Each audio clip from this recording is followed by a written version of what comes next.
"Can I dance with you?" asked the little girl at the father-daughter dance, "to the CEO who abandoned her mum 10 years ago." He's left in shock. Just before we start, this community spans every continent. Drop your city's name if you feel comfortable sharing. The grand ballroom of the Westfield Hotel sparkled with tiny lights that reflected off the polished dance floor like stars. Fathers in suits twirled daughters in frilly dresses to the orchestra's gentle waltz. Robert Anderson stood at the edge of the charity event, scotch in hand, surveying the scene with detached interest. As CEO of Pinnacle Technologies, his presence was expected at these fundraisers, though children's causes had never been his priority. "Mr. Anderson, could I have a word?" A colleague approached, and Robert nodded, grateful for the distraction from the sentimental display before him. As they discussed quarterly projections, Robert felt a small tug on his jacket. Turning, he found himself looking down at a little girl with chestnut hair and familiar hazel eyes that stopped his breath. Her pale blue dress matched the ribbon in her hair, and she stood with a confidence that belied her small stature. "Excuse me," she said clearly, extending her hand formally. "Would you dance with me?" Robert stared, momentarily speechless. Something about her eyes, the shape, the color, struck him like a physical blow. "I'm sorry, sweetheart," he finally managed. "I think you've mistaken me for someone else. Your father must be around here somewhere." The little girl's expression didn't waver. "No mistake. You're Robert Anderson, CEO of Pinnacle Technologies." She paused, then delivered the words that would shatter his carefully constructed world. "And you're my father." The room seemed to tilt. Conversations faded to a distant hum as Robert stared at the child claiming to be his daughter. A daughter he never knew existed. "That's not possible," he whispered, though even as the words left his mouth he recognized Sarah's features in the girl's face. Sarah, whom he'd left 8 years ago. "My name is Emma Grace Anderson," she continued, undeterred. "I'm 7 years old. My birthday is March 18th. My mom is Sarah Wilson. You left when she was pregnant with me." Robert's colleague discreetly stepped away, leaving him alone with this child who spoke with such startling directness. "How did you find me?" he asked, his voice barely audible over the music. "Google," Emma replied simply. "Plus, your picture was in Mum's old box. The one she thinks I don't know about." She glanced at the dance floor. "So will you dance with me? Just one dance, that's all I came for." Robert felt dozens of eyes on them now, including those of the event photographer. Tomorrow's headline flashed in his mind. "Tech CEO refuses dance with child at charity ball." "Just one dance," he agreed, setting down his glass with a shaking hand. As they stepped onto the floor, Emma placed her small hand in his. "I've been practicing," she informed him seriously. "Michael taught me." "Michael?" "Mum's friend. He takes me to father-daughter things sometimes." Robert felt an irrational surge of jealousy as Emma guided him through the basic waltz steps. She counted under her breath, concentrating with an intensity that reminded him painfully of himself. "Does your mother know you're here?" he asked suddenly. Emma's slight hesitation told him everything. "She thinks I'm at a sleepover with Madison." "Emma, you can't just—" "I had to meet you," she interrupted, "just once." As the music swelled around them, Robert caught sight of his reflection in the ballroom's mirrored wall. A successful man dancing with a little girl who had his eyes and Sarah's determined chin. A daughter he hadn't known existed until 5 minutes ago. A daughter who had sought him out. "Why now?" he asked. "After 7 years?" Emma looked up at him, suddenly vulnerable despite her composure. "Because I needed to know if you were real." Sarah Wilson paced her living room, phone pressed to her ear, fighting to keep panic from her voice. "Madison's mother swears Emma never arrived for the sleepover. She thought we had cancelled. Her free hand clutched Emma's teddy bear, the one constant in her daughter's life. "I'm driving around the neighborhood again," Michael Thompson replied, his deep voice steady despite the concern evident in it. "Did you check her search history on the iPad?" Sarah froze. "Hold on!" She rushed to Emma's room, swiping open the tablet. The browser history had been cleared, unusual for her 7-year-old. But the photo gallery revealed screenshots of an event page. Annual Children's Hospital Charity Ball at the Westfield Hotel. "Oh, God," Sarah whispered. "Michael, I know where she is." Across town, the orchestra finished its waltz. Robert guided Emma to the edge of the dance floor, his mind racing. The child, his child, looked up at him with an evaluating gaze that seemed impossible for someone so young. "You're taller than in the pictures," Emma remarked, "and you have more grey hair now." Robert's hand unconsciously touched his temple. 7 years will do that. 8, Emma corrected. "You left 8 years ago, before I was born." A waiter passed with sparkling cider, and Emma deftly snagged 2 glasses, offering one to Robert with practiced politeness that spoke of her mother's careful upbringing. "You shouldn't be here alone," Robert said, accepting the glass automatically. "Does anyone know where you are?" "I took an Uber using Mom's account," Emma explained. "The driver thought I was meeting my dad here." Her smile held a hint of mischief, which was true. Robert felt dizzy at her resourcefulness and the recklessness of her journey. "Emma, I need to call your mother." "Not yet," she pleaded. "I have questions first. Questions I may not have answers to." Emma studied him, head tilted. "Why did you leave Mom when she told you about me?" The directness of the question hit like a physical blow. Robert glanced around, acutely aware they were in public. "That's uncomplicated, Emma. I'm smart for my age. Everyone says so." "I'm sure you are, but this isn't the place." "Did you not want me?" Her voice remained steady, but her small fingers tightened around the glass. Robert crouched to her level, surprising himself with the instinctive movement. "Emma, I didn't know about you." Confusion crossed her face. "But Mom said she told you she was pregnant and then you left." The memories flooded back, that final explosive argument in their apartment. Sarah tearfully announcing her pregnancy amidst the wreckage of their relationship. Him walking out, believing it a desperate attempt to salvage what was already broken. "I didn't believe her," he admitted, the truth tasting bitter. "We were already separating, I thought."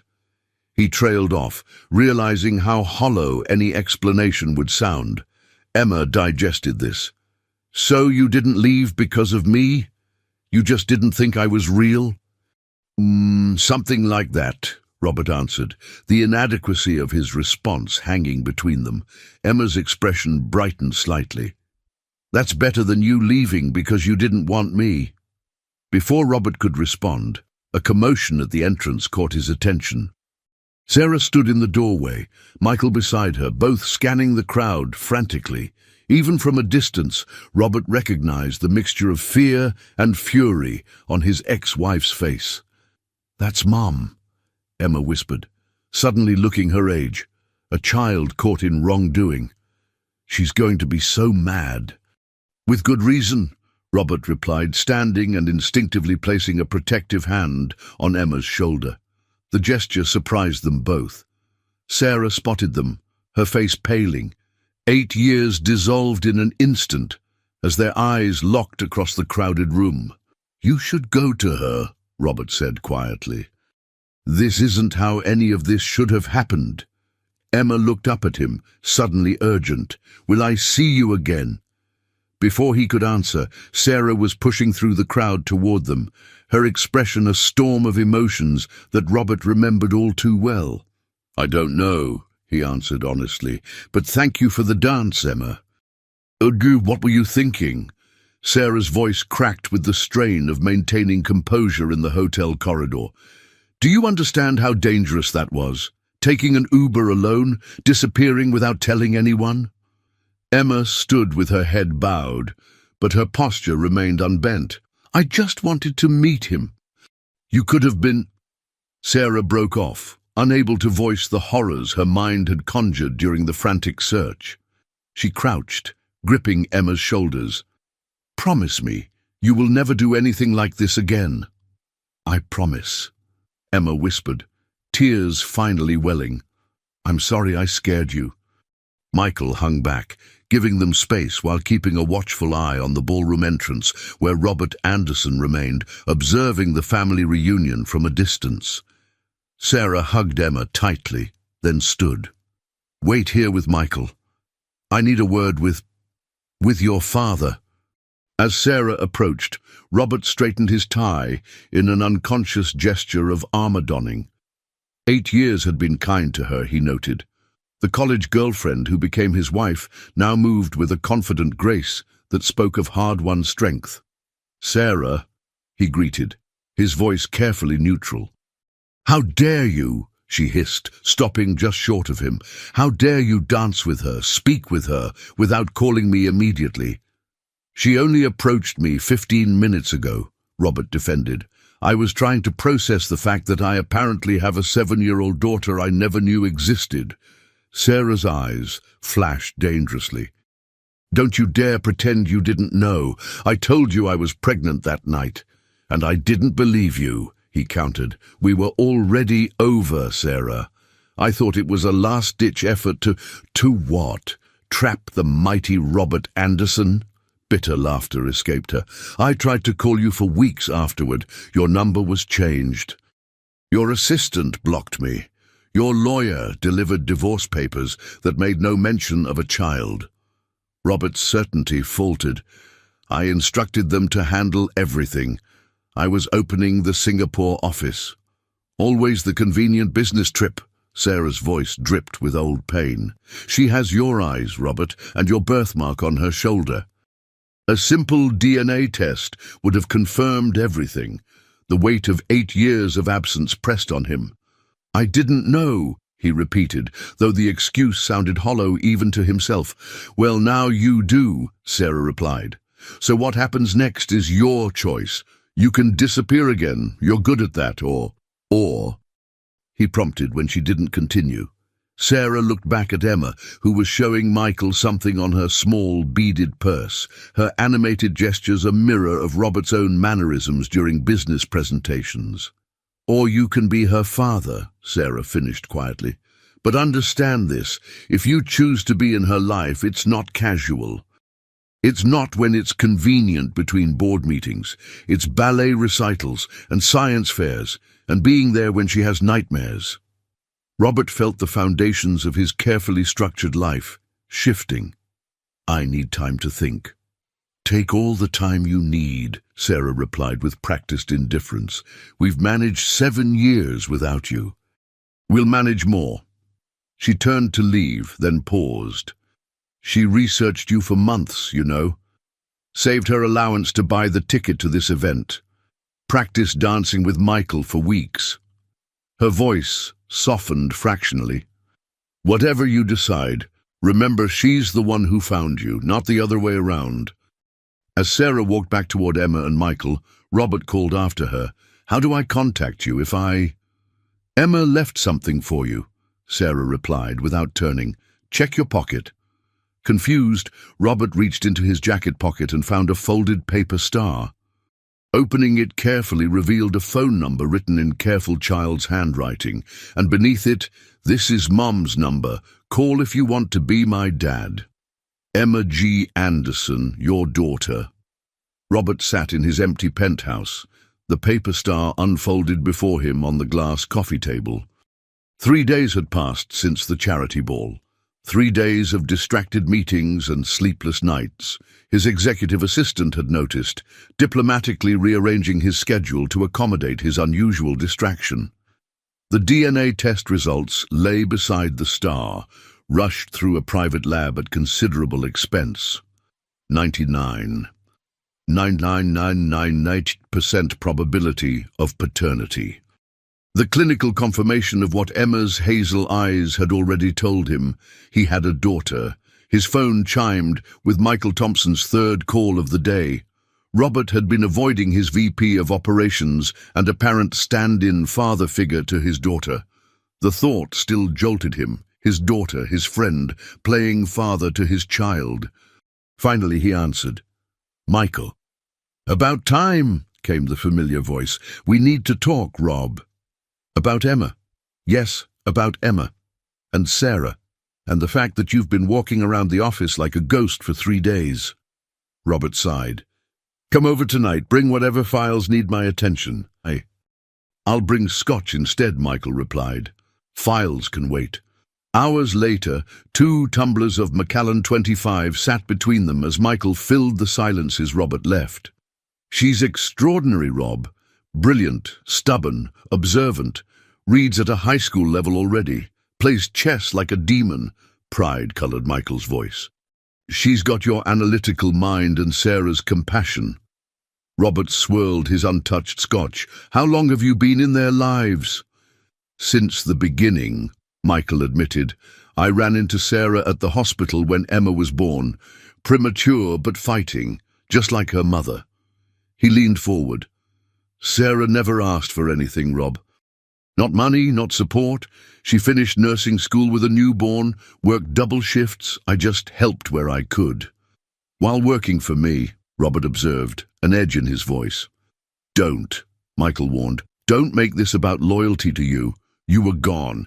They needed someone." Robert conceded with a nod. "Does Emma have everything she needs?" Michael's hesitation was brief but noticeable. "Materially? Sarah provides well enough. Emotionally? She's been asking about you more this past year. Hence the mission to find you." "There's something you're not telling me." Michael set down his glass. "That's Sarah's place, not mine." A knock at the door interrupted them. Robert opened it to find Sarah, arms crossed, expression guarded. "Michael called me," she explained, stepping inside without waiting for invitation. She stopped short at the sight of the DNA results. "Was that necessary?" "For me, yes," Robert replied. "Come in, Sarah." She remained standing, declining his gesture toward the sofa. "Emma's been asking if you'll call." "I've been processing," he said, aware of how corporate the response sounded. "Well, process faster," Sarah snapped. "She's 7. She thinks your silence means she did something wrong by finding you." Guilt surged through him. "That's not what you intended," Sarah finished. "Intentions don't matter much to children, Robert. Actions do." Michael stood, gathering his coat. "I should go." "Stay," Sarah and Robert said simultaneously, then exchanged surprised glances. "Robert needs to hear everything," Sarah continued, "and I'd rather say it once." The gravity in her tone chilled him. "What is it? What's wrong with Emma?" Sarah sank onto the edge of the sofa. "Emma has a rare blood disorder, diamond black fan anemia. Her bone marrow doesn't produce enough red blood cells." The medical terminology hit Robert like physical blows.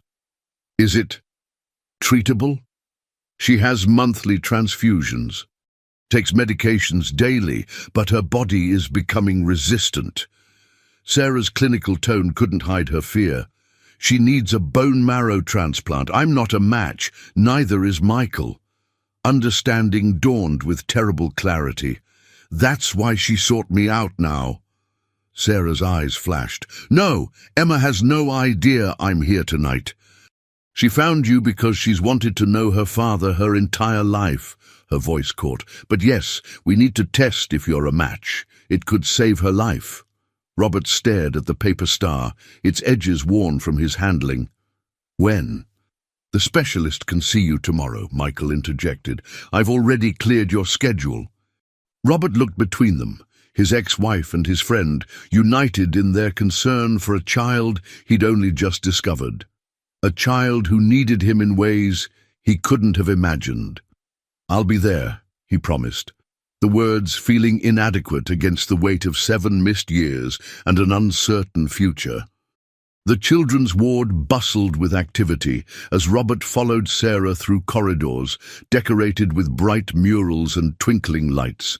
Every step felt surreal, this hidden parallel universe of childhood illness existing alongside his world of boardrooms and balance sheets. "Emma doesn't know why you're here," Sarah reminded him, stopping outside a room with construction paper stars on the door. "She thinks you're just visiting." "And if I'm a match?" Robert asked quietly. Sarah's expression softened marginally. "Then we'll explain everything together."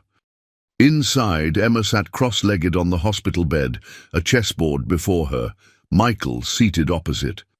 Her face lit up when she spotted Robert, though she quickly composed herself into studied casualness.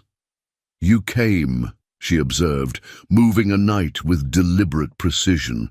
"Check, Michael." Michael groaned theatrically. "She's ruthless, Rob." "No mercy for an old man." Robert approached cautiously, noting the IV line disappearing beneath Emma's Wonder Woman pajama sleeve. "I got your message. Very professional. The star was a nice touch."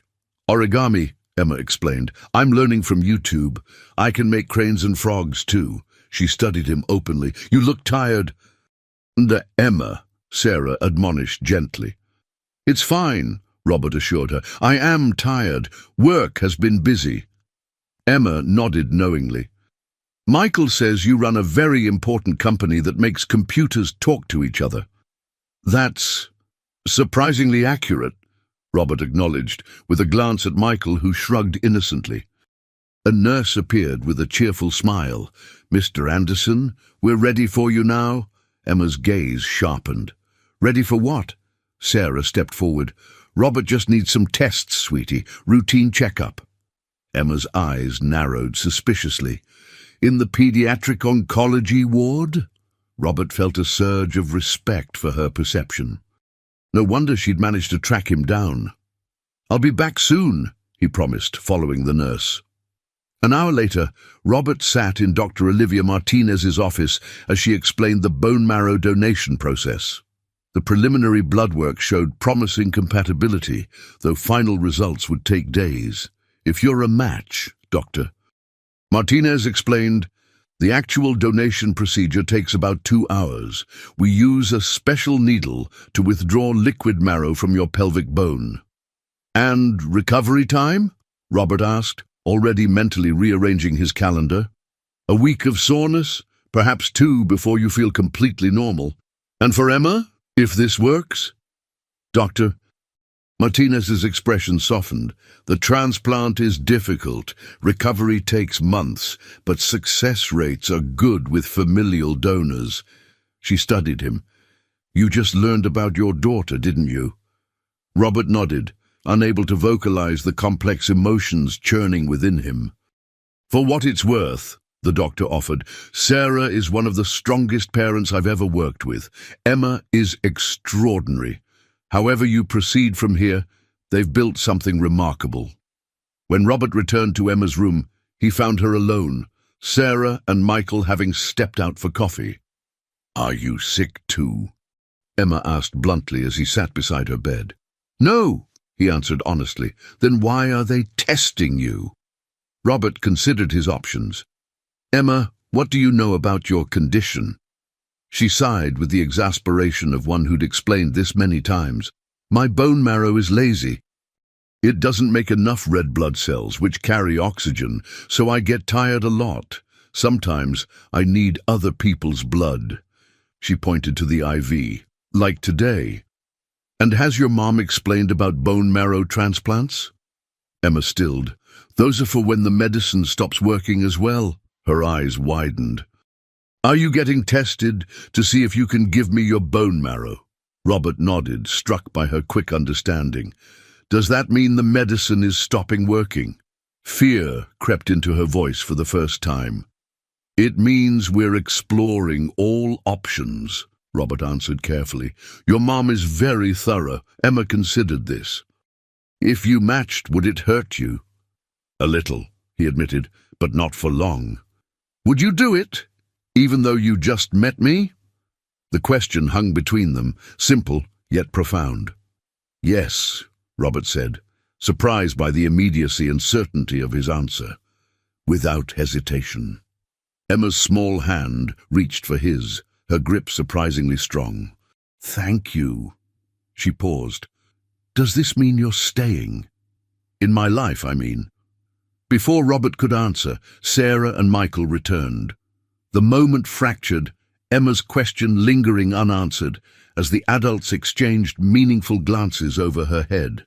Later, in the hospital corridor, Dr. Martinez approached with preliminary results. "We need more tests, but it's looking promising, very promising." "When will we know for certain?" Sarah asked, hope warring with caution in her voice. "By Friday," the doctor assured them. "If Mr. Anderson is a match, we can schedule the procedure for next week." As they walked to the parking lot, an uncomfortable silence stretched between them, until Robert finally spoke. "I'd like to see her again. Before Friday, if that's okay." Sarah studied him, searching for something in his expression. Whatever she saw made her nod slowly. "She has chess club tomorrow after school. 4 o'clock at the community center on Maple Street." "I'll be there," Robert promised. As he watched Sarah drive away, Michael clapped him on the shoulder. "For what it's worth, I think you're doing the right thing." "I'm not doing it to be right," Robert replied quietly. "I'm doing it because she's my daughter." The words felt strange on his tongue, yet undeniably true. The community center hummed with the concentrated silence of children in thought. Robert stood at the back of the room, feeling conspicuously out of place in his business suit among parents in casual attire. Emma sat at a board near the front, her brow furrowed in concentration as she contemplated her next move against a boy nearly twice her size. "She's the club champion for her age group," whispered a voice beside him. Robert turned to find Sarah, who'd apparently slipped in after him. "Been playing since she was 4. "Did you teach her?" He asked. Sarah shook her head. "Michael. He's played since college." The familiar twinge of jealousy returned. All these milestones, these skills, these aspects of his daughter's personality, shaped by another man while he'd been oblivious, focused on quarterly reports and market expansions. "Thank you for letting me come," he said, instead of voicing these thoughts. Sarah's gaze remained on Emma. "She asked if you would. That's the only reason." On the board, Emma executed a complex maneuver that left her opponent blinking in surprise. A small smile played at the corner of her mouth, an expression Robert recognized from his own mirror. "The test results came in early," Sarah said quietly. "Dr. Martinez called an hour ago." Robert's heart stuttered. "And? You're a match, a very good one." Relief and something more complicated colored her voice. "The procedure is scheduled for Monday if you're still willing." "Of course I am," he replied immediately. Sarah finally looked at him directly. "This doesn't erase the past 8 years, Robert. I know that. But," she continued, her voice softening fractionally, "it does change things. For Emma's sake, we need to establish some kind of relationship. Co-parenting, I suppose." The term felt both foreign and right. "I'd like that," Robert said carefully. "I know I have a lot to learn." Sarah's laugh held little humor. "You have no idea." Across the room, Emma executed a checkmate, her face lighting with contained triumph as she offered her hand to her opponent with practiced sportsmanship. She scanned the room and spotted Robert, her smile widening momentarily before she composed herself again. "She's trying so hard to be casual about you being here," Sarah observed. "She practiced what she'd say to you all morning." Emma approached them, chess notation book in hand. "You came," she said to Robert, echoing her greeting from the hospital. "I said I would," he replied simply. "Mom says you're a match," Emma continued, her direct gaze challenging him to prevaricate. "Yes," he confirmed, glancing at Sarah. "Your mother and I were just discussing next steps." Emma nodded seriously. "The bone marrow transplant." I've been reading about it. She held up her book. Not in this. This is just chess. I have medical books too. Of course you do, Robert murmured, increasingly awed by this child, his child. Are you scared? Emma asked unexpectedly. The question caught him off guard. About the procedure? About being my dad, she clarified, her voice matter-of-fact despite the weight of her words. Sarah inhaled sharply beside him, but remained silent, allowing him to answer. Yes, Robert admitted, crouching to Emma's level. I am. I've missed 7 years of your life. I don't know your favorite color or book or what makes you laugh. I'm afraid I'll disappoint you. Emma considered this with a seriousness that belied her age.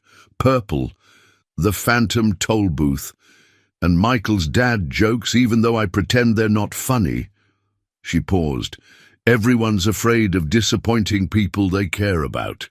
That's normal. Her simple wisdom left him momentarily speechless. I have a recital next Friday, she continued pragmatically. You'll still be recovering, but you could come in a wheelchair if you wanted. Mom says it's important to keep doing normal things during treatment. The casual invitation, her extension of normalcy to include him, felt monumental. I'd like that very much, he managed.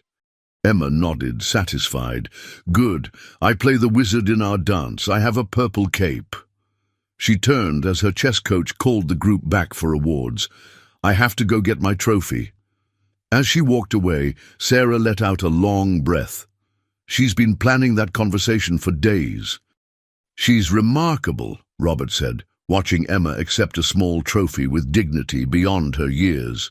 Yes, she is, Sarah agreed. And now you have a chance to know her. Don't waste it, Robert. He turned to face his ex-wife fully. Sarah, about the past, about leaving, there's something you should know. Sarah's expression closed immediately.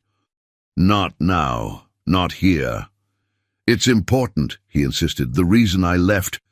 Was it because of the call? She interrupted, her voice barely audible. Robert froze. You knew about that. I found out later. Much later.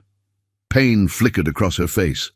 Michael told me after things got bad with Emma's condition.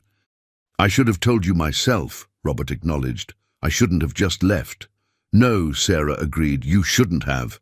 She watched as Emma proudly showed her trophy to her coach. But that's the past. Emma is what matters now. Across the room, their daughter looked back at them. These two adults awkwardly navigating a new reality because of her. She gave them a small, encouraging wave. She's been waiting for you, Sarah said softly. Even before she knew she needed your bone marrow, she's been waiting for you her entire life. The weight of those words settled on Robert's shoulders, not as a burden, but as a responsibility he was finally ready to accept. I'm here now, he promised. And I'm not going anywhere. The morning of the bone marrow procedure dawned clear and crisp. Robert stood at his penthouse window, watching the sun rise over the city skyline. In 3 hours, doctors would extract the marrow that might save his daughter's life. The thought still felt surreal. His daughter, whom he'd known for less than 2 weeks. His phone chimed with a text from Emma. Good luck today. Don't be scared. The doctors are really nice. The simple message, sent from Sarah's phone, brought an unexpected lump to his throat. A child comforting an adult, her way of establishing connection on this momentous day.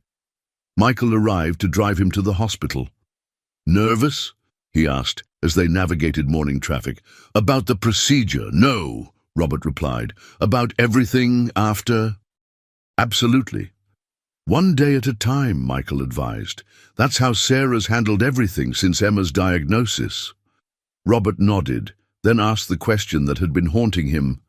Why didn't you tell me sooner? About Emma? You've known all along. Michael's hands tightened on the steering wheel. Sarah made me promise not to. And after what happened with your father, you knew I would have come back if I'd known the truth. Would you? Michael challenged. You were building an empire, Rob. You left Sarah when she needed you most. I wasn't convinced a child would change that. The hospital loomed ahead, ending their conversation as they pulled into the parking structure. Inside, Emma waited in a wheelchair, her small frame dwarfed by hospital equipment. Her face lit up when she spotted Robert, though fatigue shadowed her eyes. "You came," she said, her customary greeting that now carried layers of meaning between them. "Of course," Robert replied, kneeling beside her wheelchair. "I promised." Dr. Martinez approached with warm efficiency. "Good morning, Mr. Anderson. We've prepared everything. Emma wanted to see you before you both go in for your procedures." "Can I ask something first?" Emma looked between Robert and Sarah, who stood protectively nearby. "Anything," Sarah assured her. "After this is over, and if it works." Emma hesitated. "Will we be a real family, like with Robert visiting on weekends and stuff?" The question hung in the air, weighted with hope and complexity. Robert met Sarah's gaze over Emma's head, an unspoken conversation passing between them. The past could not be erased, but perhaps the future could be rewritten. "Yes," Robert answered firmly. "We'll figure it out together. All of us." Sarah's small nod confirmed the promise. Michael stepped back slightly, his role in this new configuration uncertain but his support unwavering. Emma smiled, satisfied. "Good. Because I already told Madison you're coming to Career Day next month." Robert laughed, surprised. "Did you now?" "Tech CEOs are very impressive," Emma informed him solemnly. "Much cooler than Madison's dad who sells insurance." The tension broke as they all chuckled, momentarily united by this extraordinary child's matter-of-fact planning for a future she was fighting to have. As orderlies arrived to take them to separate procedure rooms, Emma reached for Robert's hand. "See you on the other side," she said, echoing a phrase she'd clearly picked up from medical dramas. "Count on it," Robert promised, squeezing her small fingers gently before letting go. Hours later, groggy from anesthesia and sore from the extraction site, Robert woke to find Sarah sitting beside his recovery bed. "It went perfectly," she said before he could ask. "They're transplanting the marrow now. Emma's doing well." Relief washed over him. "Thank you for letting me do this, for letting me be part of her life." Sarah's expression softened. "She chose you, Robert. I'm just following her lead." She paused. "Besides, some things are meant to be, even if they take detours along the way." 6 weeks after the transplant, Emma sat cross-legged on her hospital bed, a chessboard between her and Robert. Outside, autumn painted Central Park in fiery colors, visible from her room's window. Her hair was growing back in wispy patches, a side effect of the anti-rejection medications. "Check," she announced, moving her bishop with careful precision. Robert studied the board, impressed. "You've been practicing." "Michael brings his laptop when you're at board meetings. We play online." She adjusted her knitted purple beanie, a gift from Robert's executive assistant who had taken to sending weekly care packages. The mention of Michael still triggered a complicated mix of gratitude and jealousy in Robert. The man had been there for all the moments he'd missed, first steps, first words, first day of school. "Your move," Emma prompted, interrupting his thoughts. Robert moved his knight, deliberately setting up a teaching moment. Emma spotted it immediately, capturing his queen with a triumphant grin. "You did that on purpose," she accused. "Prove it," he challenged, enjoying her indignation. The door opened as Sarah entered with Dr. Martinez. The doctor's expression revealed nothing as she reviewed Emma's latest test results. "Well?" Sarah prompted, tension evident in her voice. Dr. Martinez smiled. "The numbers are excellent. The transplant is taking beautifully. Another 2 weeks, and Emma can continue recovery at home with weekly outpatient visits." Emma let out a small whoop, then composed herself with practiced dignity. "Does this mean I can go back to school after Christmas break?" "If things continue this way, yes," the doctor confirmed. After she left, Emma turned to Robert. That means you won't have to visit me in the hospital anymore. No, he agreed. I'll have to visit you at home instead. And take me to the park, Emma added. And the museum. And ice skating when I'm stronger. Robert exchanged glances with Sarah, who nodded slightly. We can arrange that, he promised. Later, as Emma napped, Robert and Sarah walked to the hospital cafeteria in companionable silence, a truce established through their shared focus on Emma's recovery. We need to talk about the future, Sarah said as they sat with coffee neither really wanted. Practical arrangements. Robert nodded. I've been thinking about that. I'd like regular visitation. Weekends, perhaps? Some holidays? That would work, Sarah agreed. Emma needs stability, but she also needs you in her life. She hesitated.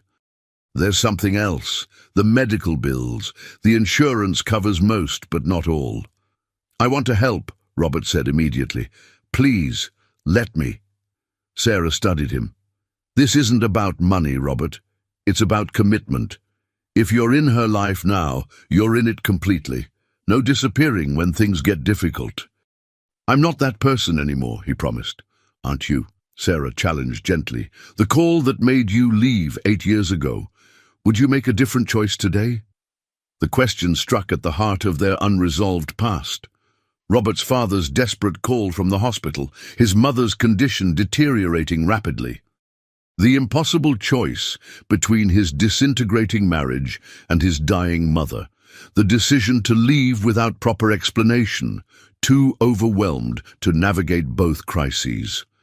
Yes, he answered honestly, I would have found a way to handle both. Sarah nodded, accepting his answer without further comment. Emma wants to spend Christmas at home. I'd like you to join us for dinner that day, if you're willing. The invitation, carefully framed and limited, represented a step forward Robert hadn't dared hope for so soon. I'd be honored, he replied simply. As they returned to Emma's room, they found Michael reading to her from the phantom toll booth. He looked up, closing the book as they entered. Just getting to the good part, he explained. Don't stop, Emma protested. Robert hasn't heard this story yet. The three adults exchanged glances, navigating their evolving roles in this child's life. Then Michael reopened the book, continuing the story as Emma snuggled deeper into her pillows, content to have her expanding family together in one room.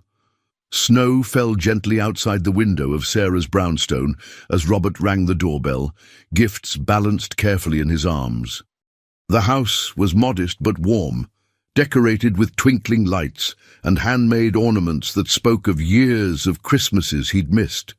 Emma answered the door, her face alight with excitement. 2 months post-transplant, her energy was returning, though she remained thin and tired easily. Her hair had grown into a pixie cut that framed her face. "You're here!" she exclaimed. "Mum said we couldn't open presents until you arrived. Sorry I'm late," Robert apologized, stepping inside. Last-minute board call. Sarah appeared from the kitchen, wiping her hands on a festive apron. "Merry Christmas, Robert. Dinner's almost ready." "Do." The formality between them had softened over the weeks of Emma's recovery, their shared concern creating a bridge across the chasm of their past. "Michael's in the living room," Emma informed him, taking one of the packages. "He's been helping me with my science fair project." Robert followed her through to a cozy room where a Christmas tree sparkled with colored lights. Michael stood to greet him, offering a beer. "Glad you could make it," he said with genuine warmth. The relationship between the two men had evolved into a cautious friendship. Michael had stepped back slightly as Robert took on more fatherly duties, finding a new balance that prioritized Emma's needs above any adult awkwardness. "Present time," Emma announced, settling cross-legged by the tree, with the enthusiasm of any 7-year-old at Christmas, despite her medical challenges. They watched as she unwrapped Robert's gift, a telescope with accompanying star charts. Her eyes widened. "Is this professional grade?" "Semi-professional," Robert clarified. We can set it up on your roof when the weather clears." "Michael, look!" Emma exclaimed, showing him the telescope's features. As the two examined it together, Sarah touched Robert's arm lightly. "Perfect gift. She's been obsessed with astronomy since reading about female astronauts." "I had help," Robert admitted. "My assistant researched age-appropriate models." Sarah smiled. "You're learning." Dinner was a surprisingly comfortable affair, the adults maintaining conversation around Emma's excited chatter about returning to school in January. "Only half days at first," Sarah reminded her. "Doctor's orders." "But I'll make it to the science fair," Emma insisted. "My project on bone marrow transplants is going to win first place." Robert raised his eyebrows. "Using your own experience as research?" "Of course," Emma replied matter-of-factly. "Primary sources are the most reliable." After dinner, while Emma showed Michael her new telescope by the window, Sarah handed Robert a small package. "From Emma and me," she explained. Inside was a framed photograph of Emma as a newborn, tiny in her NICU incubator. The second item was a USB drive. "What's this?" he asked. "Everything you missed," Sarah said quietly. "First steps, first words, birthdays. I kept digital albums. Emma thought you should have them." Robert stared at the gifts, emotion tightening his throat. "Sarah, I don't know what to say." "You don't have to say anything," she replied. "Just be here now. That's all that matters." Later, as Robert prepared to leave, Emma hugged him fiercely. "Best Christmas ever," she declared. "We're just getting started," he promised, realizing as he said it that he meant every word. On the doorstep, Sarah paused before closing the door. "Happy New Year, Robert. See you at Emma's doctor appointment on Thursday." "Wouldn't miss it," he assured her, watching as snowflakes gathered on her hair. For a moment he glimpsed the young woman he'd fallen in love with years ago, resilient, determined, kind, despite life's hardships. But the moment passed, and Sarah smiled politely before closing the door.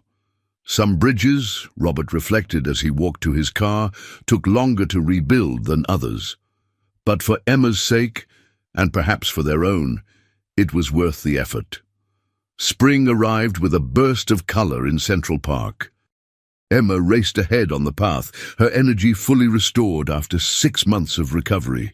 Behind her, Robert and Sarah walked side by side, watching their daughter with shared pride. "Dr. Martinez says her latest tests are perfect," Sarah reported. "Better than they dared hope." "That's wonderful," Robert replied, his relief palpable.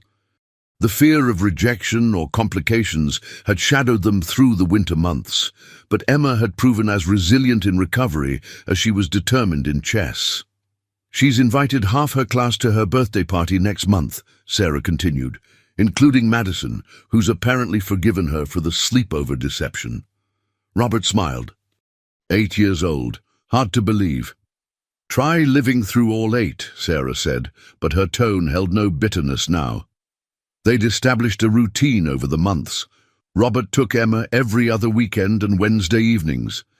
He'd purchased an apartment 10 minutes from Sarah's home, converting the second bedroom into a space that reflected Emma's evolving interests: astronomy, chess, and most recently, computer programming.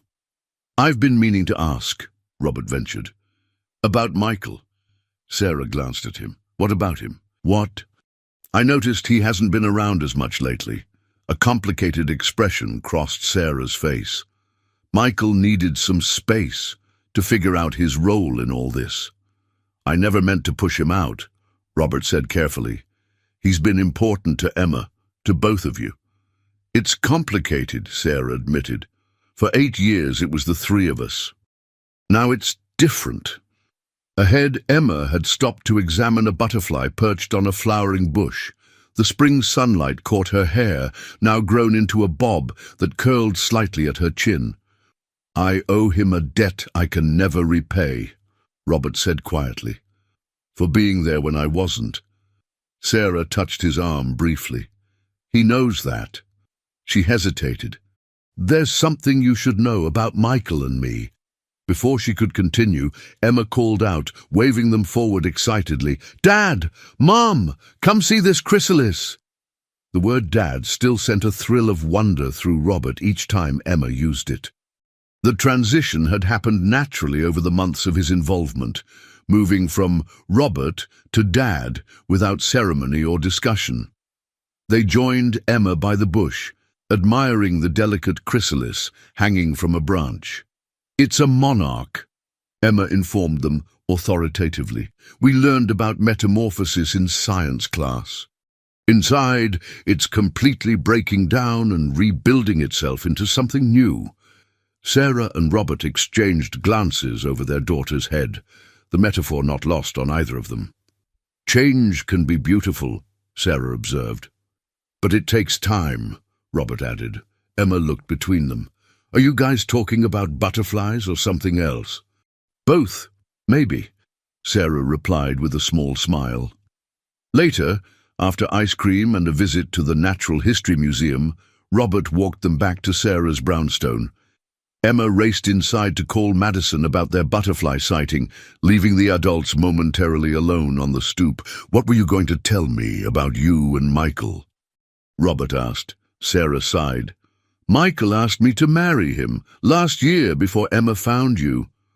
The revelation shouldn't have surprised Robert, yet it did. "And you said?" "I said I needed time," Sarah replied. "Then everything changed when Emma found you." She met his gaze directly. "He's a good man, Robert. He loves Emma like his own." "I know," Robert acknowledged. "Are you going to accept?" Sarah looked toward the door, where their daughter had disappeared. "I don't know yet. Everything's different now. We're all finding our way in this new reality." Robert nodded, understanding the complexity of their intertwined lives. "Whatever happens, Emma comes first. We agree on that." "Always," Sarah confirmed. She hesitated, then added, "Thank you, Robert, for becoming the father she always needed." As he walked away, Robert reflected on the strange journey that had brought him here. From isolated CEO to co-parent, from stranger to father. The chrysalis Emma had shown them seemed an apt symbol for them all, breaking down old structures to build something new and perhaps more beautiful. The ballroom of the Westfield Hotel sparkled once again with tiny lights, almost exactly 1 year after Emma had first approached Robert on this same dance floor. Now they entered together, Emma's hand tucked confidently in his as they made their way through the Children's Hospital annual charity ball. "There's Dr. Martinez," Emma pointed out, waving to her oncologist who was speaking with hospital administrators.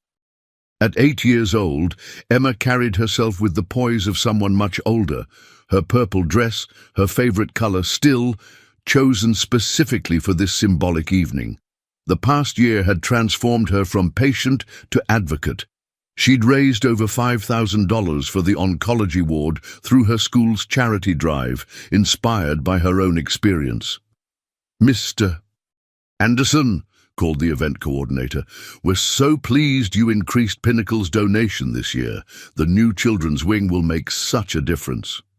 "It was the least I could do," Robert replied, meaning it. The past year had shifted his priorities dramatically. He'd restructured his work schedule, delegated more responsibility to his executive team, and focused Pinnacle's charitable foundation on pediatric medical research. As they circulated through the crowd, Robert noticed Michael entering with Sarah. Though initially awkward, Michael's presence at family events had gradually normalized as they all adjusted to their new dynamics. He'd accepted a position running Pinnacle's charitable foundation, bridging his roles in both Robert's and Emma's lives. The orchestra began playing a waltz, the same one that had been playing when Emma first approached Robert with her life-changing question. "May I have this dance?" Emma asked formally, extending her hand just as she had a year ago. "I would be honored," Robert replied, leading her to the dance floor. Emma no longer needed to count steps under her breath. They moved with practiced ease, having taken father-daughter dance lessons together for months in preparation for this night. "Remember when I surprised you here last year?" Emma asked, looking up at him. "How could I forget? You turned my whole life upside down." "For the better, right?" she prompted with a grin. "Infinitely better," he assured her. Across the room, Sarah watched them with Michael beside her. Robert caught her eye, and she smiled, a genuine smile that acknowledged how far they'd all come. Later, as Emma chatted with Dr. Martinez about her latest fundraising ideas, Sarah joined Robert by the refreshment table. "She's remarkably poised," Sarah observed. "Hard to believe this is the same girl who snuck out to find her father a year ago." "She gets that from you," Robert replied. "The determination, the courage." Sarah accepted the compliment with a nod. "We made quite a remarkable person between us, didn't we?" "We did," Robert agreed. Sarah about Michael's proposal. "I turned him down," she said quietly. "Last month." Robert's surprise must have shown on his face. "Not because of you," Sarah clarified quickly, "because I realized I've been defining myself as Emma's mother for so long that I've lost track of who Sarah is." And she glanced toward Michael, who was now laughing with Emma. "He understood. We're still friends." "And you're okay?" Robert asked. Sarah smiled. "I'm going back to school. Nurse practitioner program.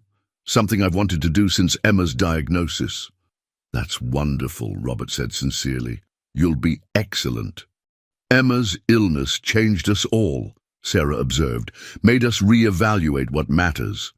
Robert nodded, watching their daughter demonstrate a dance move to Michael. "I never thanked you properly for letting me be part of her life after everything." "You're her father," Sarah said simply. "That never changed, even when you were absent." The orchestra shifted to a new song, and Emma bounded back to them.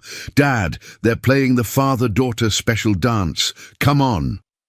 As Robert allowed himself to be pulled back to the dance floor, he caught sight of their reflection in the mirrored wall, so different from a year ago. Now, instead of shock and disbelief, his face showed something he hadn't expected to find again: contentment. "Dad," Emma said as they danced, "I have a question." "Another life-altering one?" he teased. "Maybe," she replied with surprising seriousness. "Do you think you and Mom will ever get back together, like as a couple?" "Mum," the question caught him off guard. "What makes you ask that?" Emma shrugged with attempted casualness. "Madison's parents got divorced and then remarried each other. She says it happens sometimes." Robert considered his answer carefully. "Your mom and I care about each other because we both love you. But sometimes people are better as friends and co-parents than as a couple." Emma nodded thoughtfully. "That makes sense. I just thought I'd ask." As the dance ended, Robert marveled at his daughter's continuing ability to surprise him with her perceptiveness and courage to ask difficult questions directly. Some things, it seemed, never changed. 2 years after Emma's bone marrow transplant, Robert stood in the backyard of Sarah's brownstone, helping Michael set up tables for Emma's 10th birthday party. The summer afternoon was perfect: clear skies, gentle breeze, and the excited chatter of children exploring the elaborate astronomy-themed decorations. "Emma said you're taking her to space camp next month," Michael commented as they unfolded chairs. "She's been counting down the days," Robert confirmed. "Apparently I'm in for a week of freeze-dried ice cream and zero-gravity simulations." Michael laughed. "Better you than me. I did my time at science camp last summer." Their relationship had evolved into a genuine friendship, the initial awkwardness giving way to mutual respect and shared commitment to Emma's happiness. Inside the house, Emma directed operations with characteristic precision, instructing her friends where to place gifts and which activities came first. At 10, she retained the directness that had first led her to approach Robert, now channeled into leadership roles at school and her continuing advocacy for pediatric cancer patients. Sarah emerged from the kitchen carrying a spectacular cake designed like the solar system, her nursing scrubs exchanged for a summer dress. The nurse practitioner program had been demanding but fulfilling, and she'd recently accepted a position at the same hospital where Emma had been treated. "The guest of honor requests your presence for cake," she informed Robert and Michael. Something about the astronomical significance of this exact moment. They gathered around as Emma explained the perfect alignment of Jupiter and Saturn, visible that night, the reason she'd insisted on an evening party despite Sarah's concerns about sugar-hyped children up past bedtime. "Make a wish, stargazer," Robert encouraged, as Emma prepared to blow out her candles. "I don't need to," she replied with a smile that illuminated her entire face. "I already got what I wished for." Later, after the party wound down and the last guests departed, the four of them, Robert, Sarah, Michael and Emma, sat on the back porch, watching as stars appeared in the darkening sky. "Which one is Jupiter again?" Michael asked, squinting upward.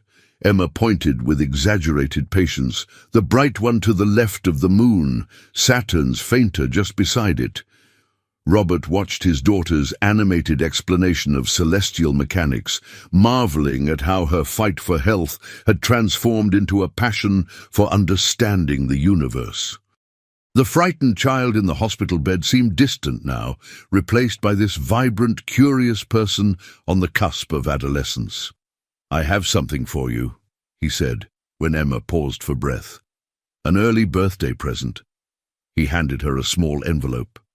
Inside was a letter confirming a donation to the Children's Hospital in Emma's name, funding for a new pediatric research initiative focused on rare blood disorders. "They're calling it the Emma Anderson Fellowship," he explained. "Supporting young researchers working on treatments like the one that helped you." Emma's eyes widened. "Really?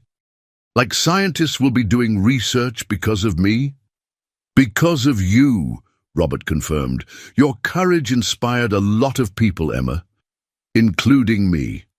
She launched herself into his arms with the spontaneous affection that still caught him by surprise sometimes. "Thank you, Dad." Sarah's eyes met Robert's over their daughter's head, sharing a moment of quiet acknowledgement of how far they'd all come. As Emma raced inside to show Michael her latest telescope modifications, Sarah moved to sit beside Robert. "You know what today is, besides her birthday?" she asked. Robert nodded. 3 years since she found me at the charity ball. "Best thing that ever happened to all of us," Sarah said softly, "though I wouldn't have believed it at the time." "Life has a way of surprising us," Robert agreed. They sat in companionable silence, watching the stars brighten against the deepening blue. The past 3 years had brought challenges, adjustments and inevitable missteps as they learned to co-parent.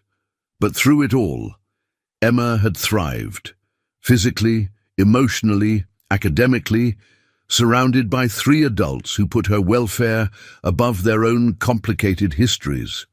"She asked me yesterday if we'd ever tell her the full story," Sarah commented, "about why you left, about everything that happened before she was born." "What did you tell her?" "That when she's older, we'll explain everything together." Sarah glanced at him. "She deserves the whole truth eventually." Robert nodded. "When she's ready." He paused. "Do you ever wonder how different things might have been if I'd stayed? If I'd known about her from the beginning?" Sarah considered this. "Sometimes. But then we wouldn't be who we are now. And I think who we are now is exactly who Emma needs us to be." Inside, Emma's laughter rang out as she showed Michael something on her computer, probably the space camp itinerary she'd been meticulously planning. "You know what she told me last week?" Robert said. "That she's glad things happened the way they did. That if I'd been around all along, she might never have needed the bone marrow transplant that fixed her blood forever." Sarah smiled, though her eyes glistened slightly. "Leave it to Emma. to find the silver lining in everything. As the first stars fully emerged, Emma burst back onto the porch, telescope in hand. "Jupiter's visible! Come see!" They gathered around as she adjusted the focus, each taking turns to peer through the lens at the distant planet. Emma's enthusiasm was contagious, her joy complete in the presence of her unconventional but devoted family. Some journeys, Robert reflected as he watched his daughter name the visible stars, began with a simple question and led to destinations never imagined. 3 years ago, a brave little girl had asked him to dance. In doing so, she'd led him to the most meaningful role of his life, being her father. "Make a wish, Dad," Emma urged as a shooting star streaked across the sky. Robert smiled, his hand finding Sarah's in the darkness as Emma leaned against his shoulder. "I don't need to," he echoed his daughter's earlier words. "I already have everything I could wish for." The cleaner's daughter blew bubbles to comfort a little boy who'd been crying for 3 days. No one else could calm him. But what happened next left everyone speechless. Before we begin, tell us in the comments where you're watching from, and don't forget to like and subscribe for more emotional stories. Rose Johnson's hands were already raw from scrubbing toilets when she received the text. Her babysitter was sick again. She glanced at the gleaming marble bathroom of the Blackwood mansion, then at her watch. 2:30 p.m. School pickup was in 30 minutes, and her boss, Mr. Blackwood, had specifically warned her about bringing distractions to work. "Third strike," she whispered to herself, remembering his cold eyes during yesterday's reprimand about her being 5 minutes late. One more mistake and she'd lose this job, the only one that paid enough to keep their tiny apartment. Rose quickly finished the bathroom and hurried downstairs, her heart pounding. The mansion was eerily quiet, except for Mrs. Henderson, the housekeeper, directing a catering team in the kitchen. "Mrs. Henderson, I have an emergency. My daughter's babysitter cancelled, and I need to pick her up from school." The older woman's face tightened. "Mr. Blackwood has been very clear about your probationary period, Rose. He's in his study reviewing household expenses." Her eyes conveyed what her words didn't. "Your position is on that list. Please, I'll bring her back here. She's very quiet. She can sit in the laundry room while I finish my shift." Mrs. Henderson sighed. "Be quick. And Rose, the boy hasn't stopped crying for 3 days. Try to work quietly on the second floor." Rose nodded, though she hadn't seen the Blackwood boy since starting here 4 weeks ago. All she knew was that the household walked on eggshells around him. 20 minutes later, Rose rushed into Westfield Elementary School, finding 7-year-old Lily waiting patiently on a bench, her worn backpack clutched to her chest. Her heart broke seeing her daughter sitting alone while other children left with parents or nannies. "I'm so sorry, baby," Rose said, kneeling to hug her. "It's okay, Mummy. Miss Perkins, let me help arrange the books." Lily's smile revealed the gap where her front tooth had fallen out last week, a tooth fairy visit that had cleaned out Rose's change purse. "Listen, sweetheart, I need to go back to work. You'll have to come with me and be extra quiet, okay? It's a very fancy house." Lily's eyes widened. "The castle house? You said I could see it someday." "This isn't a field trip, Lily. You need to sit quietly while I work. Bring your books." Back at the mansion, Rose snuck Lily through the service entrance. The laundry room was warm and hummed with the sound of running machines. She set Lily up in the corner with her backpack. "Stay here. I'll be finished in 3 hours, then we can go home for mac and cheese." "The kind with the shapes?" Lily asked hopefully. "Yes, the kind with the shapes." Rose kissed her forehead. "Remember, super quiet." Rose hurried upstairs with her cleaning cart, checking her schedule. 3 more bathrooms, 2 guest bedrooms and the hallway. She worked quickly, constantly checking her phone for texts from Lily, who knew to message if she needed anything. An hour passed without incident. Rose was polishing a hallway table when she heard it, a heartbreaking sob coming from behind a door she'd been told never to enter, the young master's room. The cries were desperate, the kind that come after tears have been flowing so long that breathing becomes difficult. As she hesitated, her phone buzzed. A text from Lily. "Mommy, I'm thirsty." Rose texted back, "Coming," and rushed downstairs. When she entered the laundry room, her stomach dropped. Lily was gone. "Lily?" she whispered urgently, checking behind machines. "Lily!" The laundry room door to the kitchen was ajar. Rose rushed through, scanning the enormous kitchen. No Lily. Panic rising, she hurried into the hallway, calling her daughter's name as loudly as she dared. A soft giggle from upstairs stopped her cold. Not just any giggle, Lily's. Rose took the stairs 2 at a time, following the sound to the forbidden door. It was cracked open. She peered inside and froze. The room was a child's paradise, a spacious blue and white bedroom with a ceiling painted like the sky, walls lined with toys that had never been removed from packages, and a train set that could circle the entire perimeter. In the center, on a plush carpet, sat 2 children. One was Lily, cross-legged in her faded jeans and favorite yellow shirt. The other was a small boy with red-rimmed eyes and tear-stained cheeks, staring in wonder as Lily dipped a bent straw into a cup of soapy water and blew. Iridescent bubbles floated between them.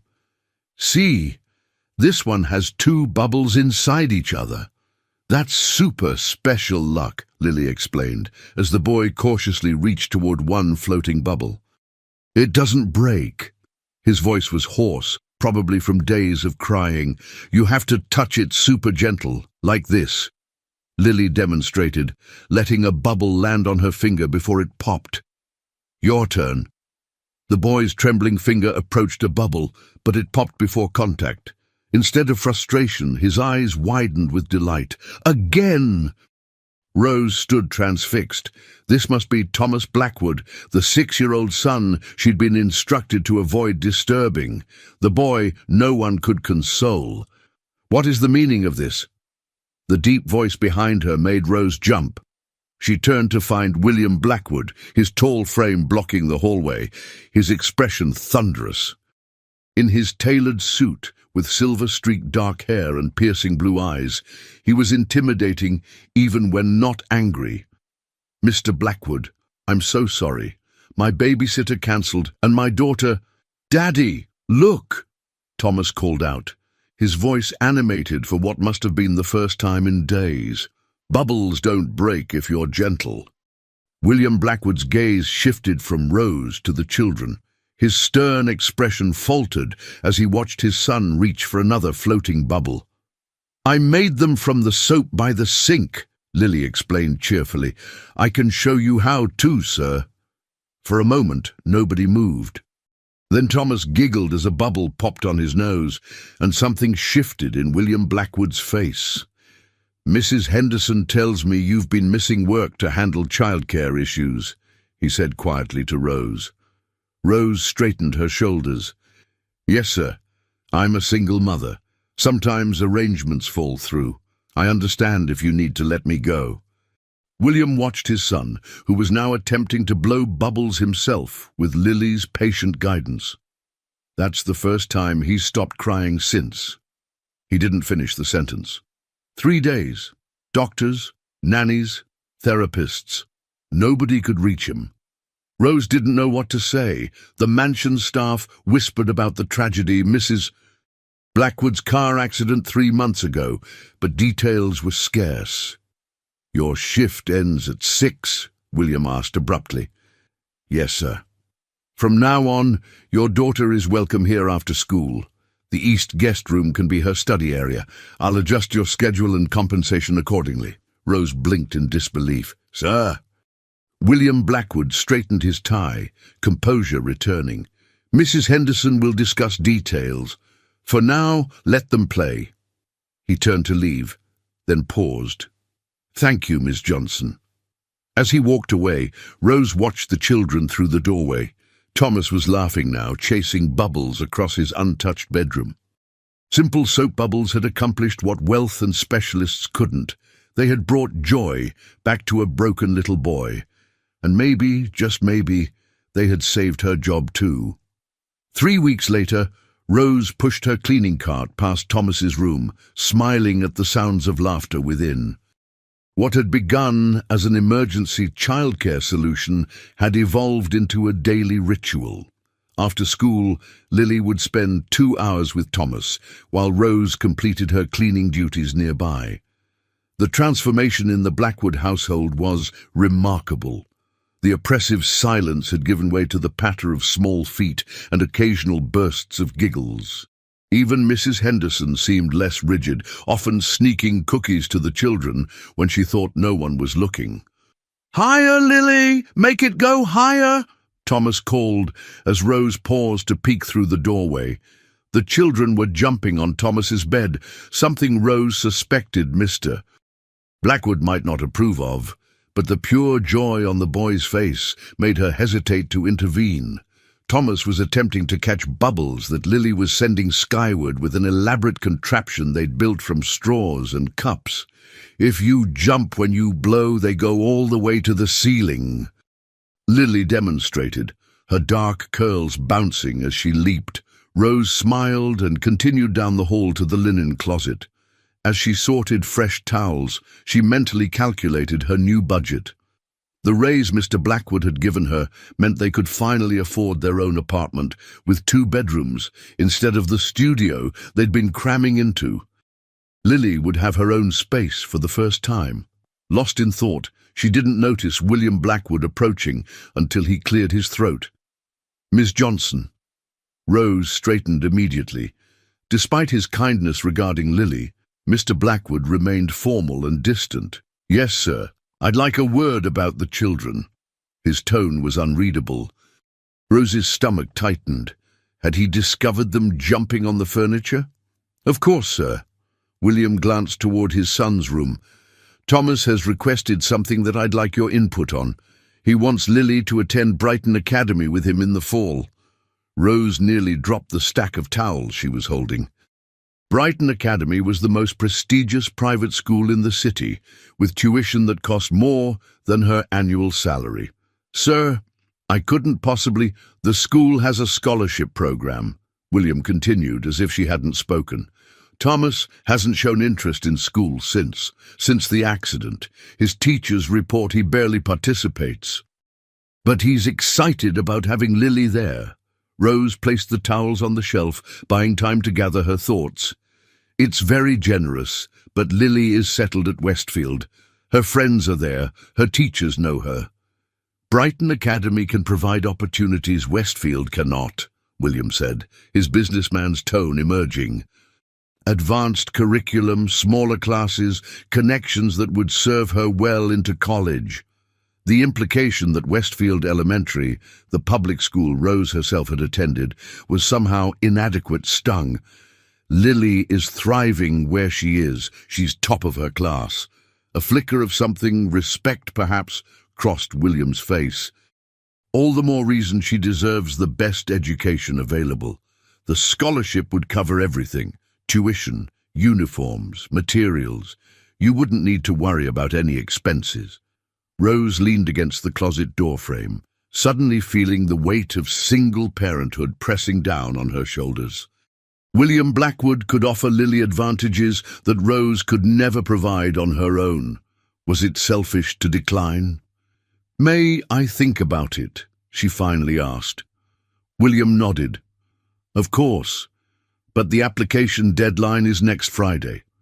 As he turned to leave, Rose gathered her courage. "Mr. Blackwood, may I ask why you're doing this?" He paused, his back to her. For a long moment he said nothing, and Rose feared she'd overstepped. "My wife believed education was the greatest gift one could give a child," he said finally, his voice softer than Rose had ever heard it. "And your daughter brought my son back to me. I'm simply returning the favor." Before Rose could respond, a crash followed by laughter erupted from Thomas's room. William's shoulders tensed. "I should check on them," Rose said quickly. To her surprise, William turned toward his son's room instead of continuing down the hall. "I'll come with you." They found the children surrounded by pillows on the floor, having apparently constructed a fort that had collapsed. Thomas froze when he saw his father, his smile fading. "I'm sorry, Daddy. We were being careful." The formality in the 6-year-old's voice broke Rose's heart. She glanced at William, whose expression was unreadable. Lily, never intimidated, piped up, "We were making a cloud castle, Mr. Blackwood. Want to see our bubbles change colors when they float through the sunbeam?" An uncomfortable silence fell. Rose was about to suggest the children clean up when William Blackwood did something unexpected. He removed his suit jacket, carefully folded it over a chair, and lowered himself to the floor beside the children. "Show me," he said simply. Thomas's jaw dropped. Lily, delighted to have a new audience, immediately launched into a demonstration of their bubble-making technique, explaining how sunlight made rainbows appear in each bubble. William Blackwood, CEO of Blackwood Technologies and one of the city's wealthiest men, sat cross-legged on his son's bedroom floor, watching soap bubbles with the concentration he usually reserved for business proposals. Rose backed quietly out of the room, giving them privacy. As she returned to her cart, she noticed a framed photograph on the hallway table she'd dusted 100 times before.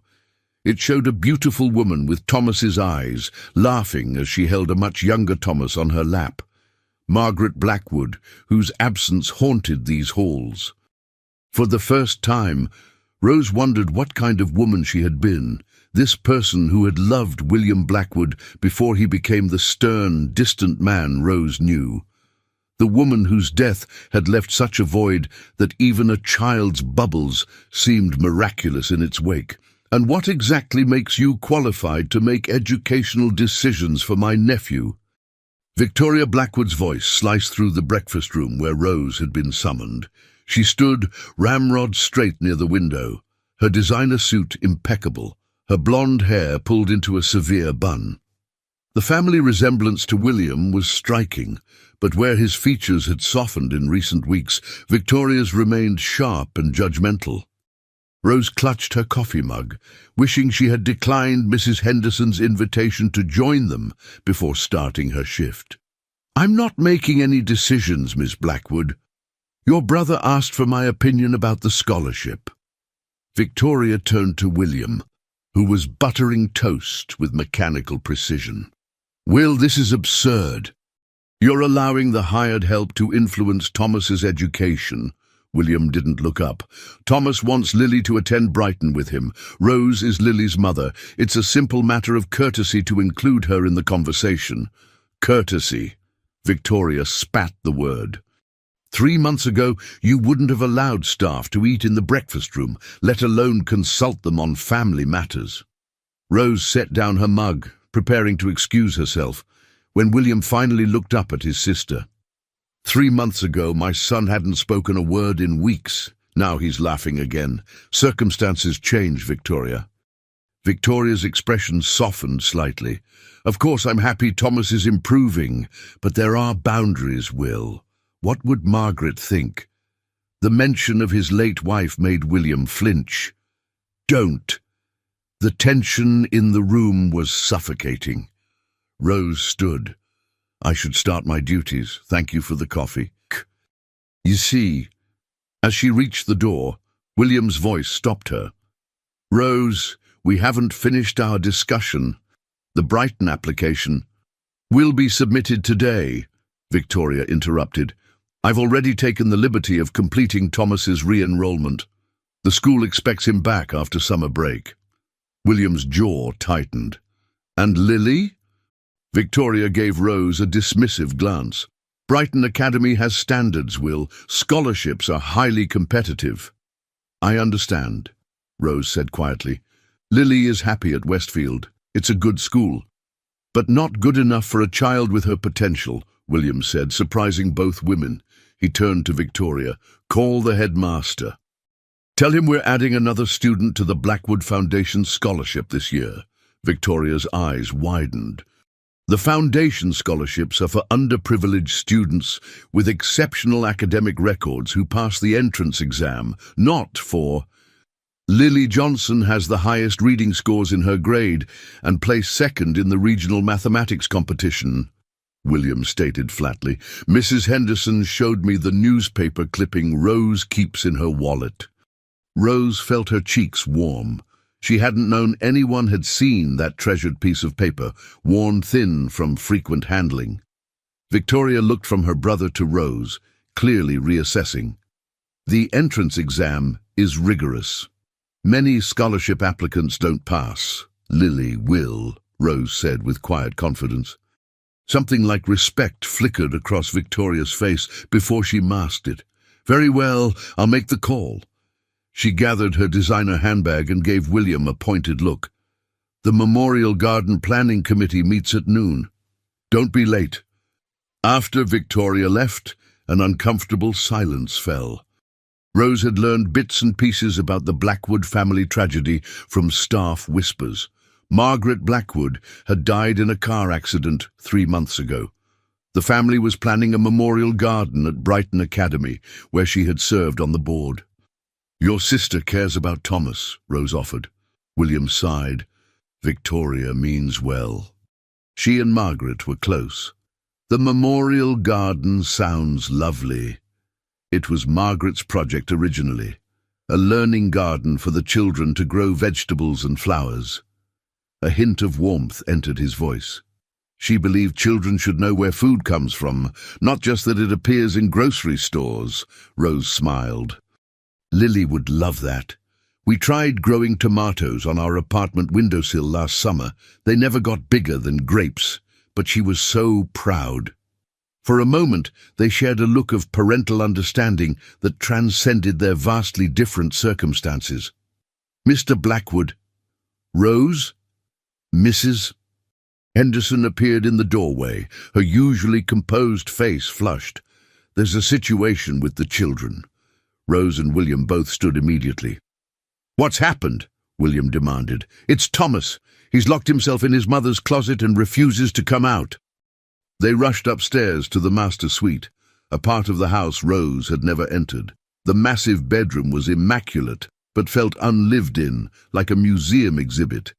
A king-sized bed dominated one wall, its covers perfectly smooth.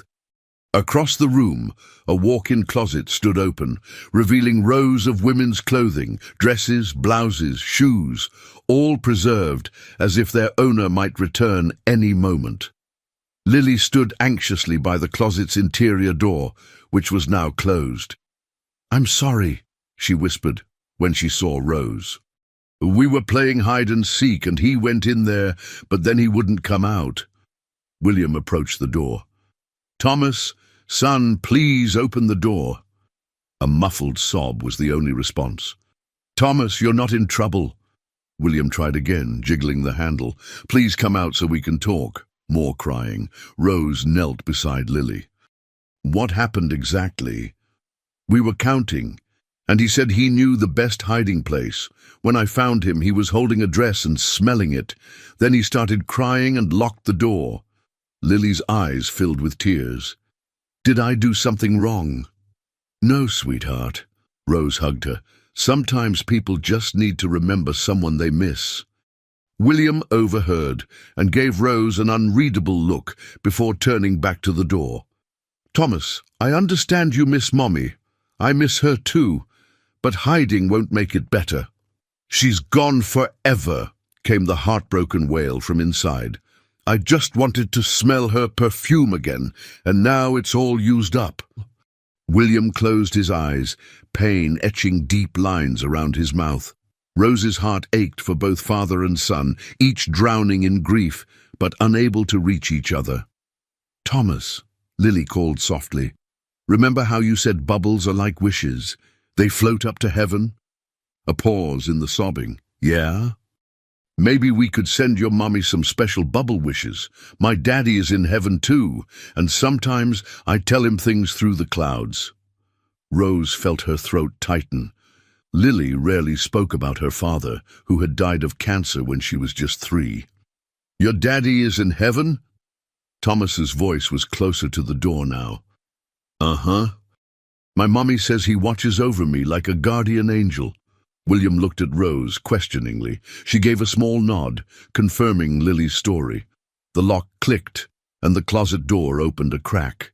Thomas's tear-stained face appeared. Do you think my mommy and your daddy are friends in heaven? Lily considered this seriously. Probably. My daddy was really nice. He could teach your mommy how to play the guitar. Thomas emerged fully, clutching a blue silk scarf. Mommy wore this when she felt happy. He looked up at his father. Can I keep it in my room? William knelt, gently brushing tears from his son's cheeks. Of course you can. And can we send bubble wishes to heaven? For Mommy? William hesitated, then nodded. I think that's a wonderful idea. As they all moved toward Thomas's room, Rose noticed a framed photograph on Margaret's nightstand. It showed a younger, carefree William, with his arm around his beautiful wife, both laughing on what appeared to be a sailboat. Behind them, the water glittered with sunlight that formed perfect round reflections, like hundreds of tiny bubbles scattered across the sea. The bubble wishes became a weekly ritual. Every Friday afternoon, Rose would bring a special bubble solution she now made at home, a mixture of dish soap, water, and a touch of glycerin she'd learned about online to create stronger, longer-lasting bubbles. The children would gather in the expansive backyard, sometimes joined by William and occasionally even Victoria, though she pretended to be checking her phone while watching from a distance. They would blow bubbles into the sky, sending messages to heaven. I'm telling Mommy about my swimming lesson, Thomas explained one warm June day as he carefully dipped a large wand into the solution. I can swim all the way across the pool now without stopping. That's wonderful, buddy, William said, his hand resting gently on his son's shoulder, a touch that would have seemed impossible 2 months ago. I'm telling my daddy about Brighton, Lily said, spinning in circles as bubbles trailed from her wand. I passed the test, so now I can go to school with Thomas. Rose watched from the garden bench, pride swelling in her chest. Lily had indeed passed the entrance exam with flying colours, impressing even Victoria, who had personally called to inform them of the results. What are you telling heaven, Daddy? Thomas asked, looking up at William. William hesitated, caught off guard by the question. I'm thanking your mother for watching over you. Thomas nodded solemnly, satisfied with the answer. But Rose noticed the shadow that crossed William's face, a flicker of something darker than grief. Later, as Rose collected the bubble supplies while the children chased each other around the garden, William approached her. Lily's tuition paperwork is complete, he said. The foundation will cover everything. Thank you, Rose said sincerely. I still can't believe she'll be attending Brighton. William nodded, watching the children play. Margaret would have adored Lily. She always said children have wisdom adults forget. They do, Rose agreed. The bubble wishes were Lily's idea, but they've helped Thomas process his grief in a way therapy couldn't. William's expression darkened. Process grief. Is that what we're doing? The bitterness in his tone surprised her. I didn't mean to oversimplify. No, you're right. Everyone keeps telling me to process, to move forward, to heal. He nearly spat the last word, as if there's a checklist for recovering from having half your soul ripped away. Rose felt the conversation shifting into dangerous territory. This wasn't her employer discussing household matters. This was a broken man struggling with loss. I lost my husband 4 years ago, she said quietly. Cancer. It was quick, 3 months from diagnosis to the end. William looked at her with new awareness. I didn't know. Lily was 3, too young to really understand. She knows him through photos and stories now. Rose twisted the simple band she still wore on her left hand. People told me time would heal everything. They were wrong. Time just changes how the pain fits into your life. William was silent for a long moment. How do you do it? Continue. Build a life around the empty space? You don't fill the space, Rose said. You build around it, you honor it, and eventually you find yourself living again, not just surviving. Margaret was driving to pick up Thomas from school, William said suddenly, his voice hollow. It was my day, but I had a meeting I couldn't miss. If I'd just... Stop! Rose's voice was firm enough that William looked startled. That path leads nowhere good. Believe me, I've walked it. If only I'd noticed the symptoms sooner. If only I'd insisted on a second opinion. It changes nothing except to poison what life you have left. For a moment, William's carefully maintained facade crumbled, revealing raw anguish beneath. I don't know how to be the father he needs without her. Before Rose could respond, the children came running over, breathless and laughing. "Daddy, Lily invented a new game," Thomas exclaimed. "It's called bubble tag. You have to catch someone before your bubble pops." William visibly gathered himself, pushing his grief back behind the wall he'd constructed. "That sounds challenging." "You should play too," Thomas urged, pulling his father's hand. "I have work to do, son." "Please, just one game." The naked hope in Thomas's eyes was impossible to refuse. William sighed and nodded. One game. As Rose watched father and son join Lily in the impromptu game, she noticed Victoria observing from the terrace, her expression unreadable. When their eyes met, Victoria motioned for Rose to join her. Rose approached warily. Despite the progress of recent weeks, Victoria still treated her with cool professionalism at best. "My brother seems to value your opinion," Victoria said without preamble. "I just listen," Rose replied. "He's carrying a lot." Victoria's gaze remained fixed on William, who was now laughing as a bubble popped against his forehead, marking him as it in the children's game. "I haven't heard him laugh since the funeral," Victoria said softly. Then, more sharply, "What exactly are your intentions here, Ms. Johnson?" Rose blinked. "Intentions? With my brother. He's vulnerable, wealthy, and clearly forming an attachment to you and your daughter." Heat rushed to Rose's face. "I'm his employee, Ms. Blackwood. I'm grateful for his kindness toward Lily, but there are no intentions." Victoria's perfectly shaped eyebrow arched. "Really?" "A beautiful young widow with a charming daughter, conveniently solving my brother's parenting crisis while infiltrating every aspect of his life? You must admit it looks calculated." Rose's hands clenched at her sides. "I was hired to clean toilets, Miss Blackwood, not to trap a wealthy widower. If you're implying otherwise, perhaps I should tender my resignation." To her surprise, Victoria smiled, a small, tight expression that didn't reach her eyes. "That won't be necessary. I believe you." "You do?" "Margaret was my best friend since boarding school. I've been trying to help Will and Thomas move forward for months, with no success. Then you and your daughter appear with your magic bubbles, and suddenly there's progress." Victoria sighed. "I don't have to like it to recognize its value." Before Rose could respond, Mrs. Henderson appeared on the terrace. "Miss Blackwood, the Memorial Garden Committee members are arriving." Victoria nodded. "Thank you, Mrs. Henderson." She turned back to Rose. "We're finalizing plans for Margaret's garden at Brighton today. The dedication ceremony is next month, before school begins." She hesitated. "Perhaps you and Lily would attend." Margaret would have wanted Thomas to have friends there. The invitation, however reluctant, was clearly an olive branch. "We'd be honored," Rose said. As Victoria walked away, Rose turned back to watch the bubble game. William had shed his suit jacket and rolled up his sleeves, his normally perfect hair disheveled as he chased the children across the lawn. For a moment, she saw him not as the intimidating Mr. Blackwood, but simply as Thomas's father. A man finding his way back to joy, one bubble at a time.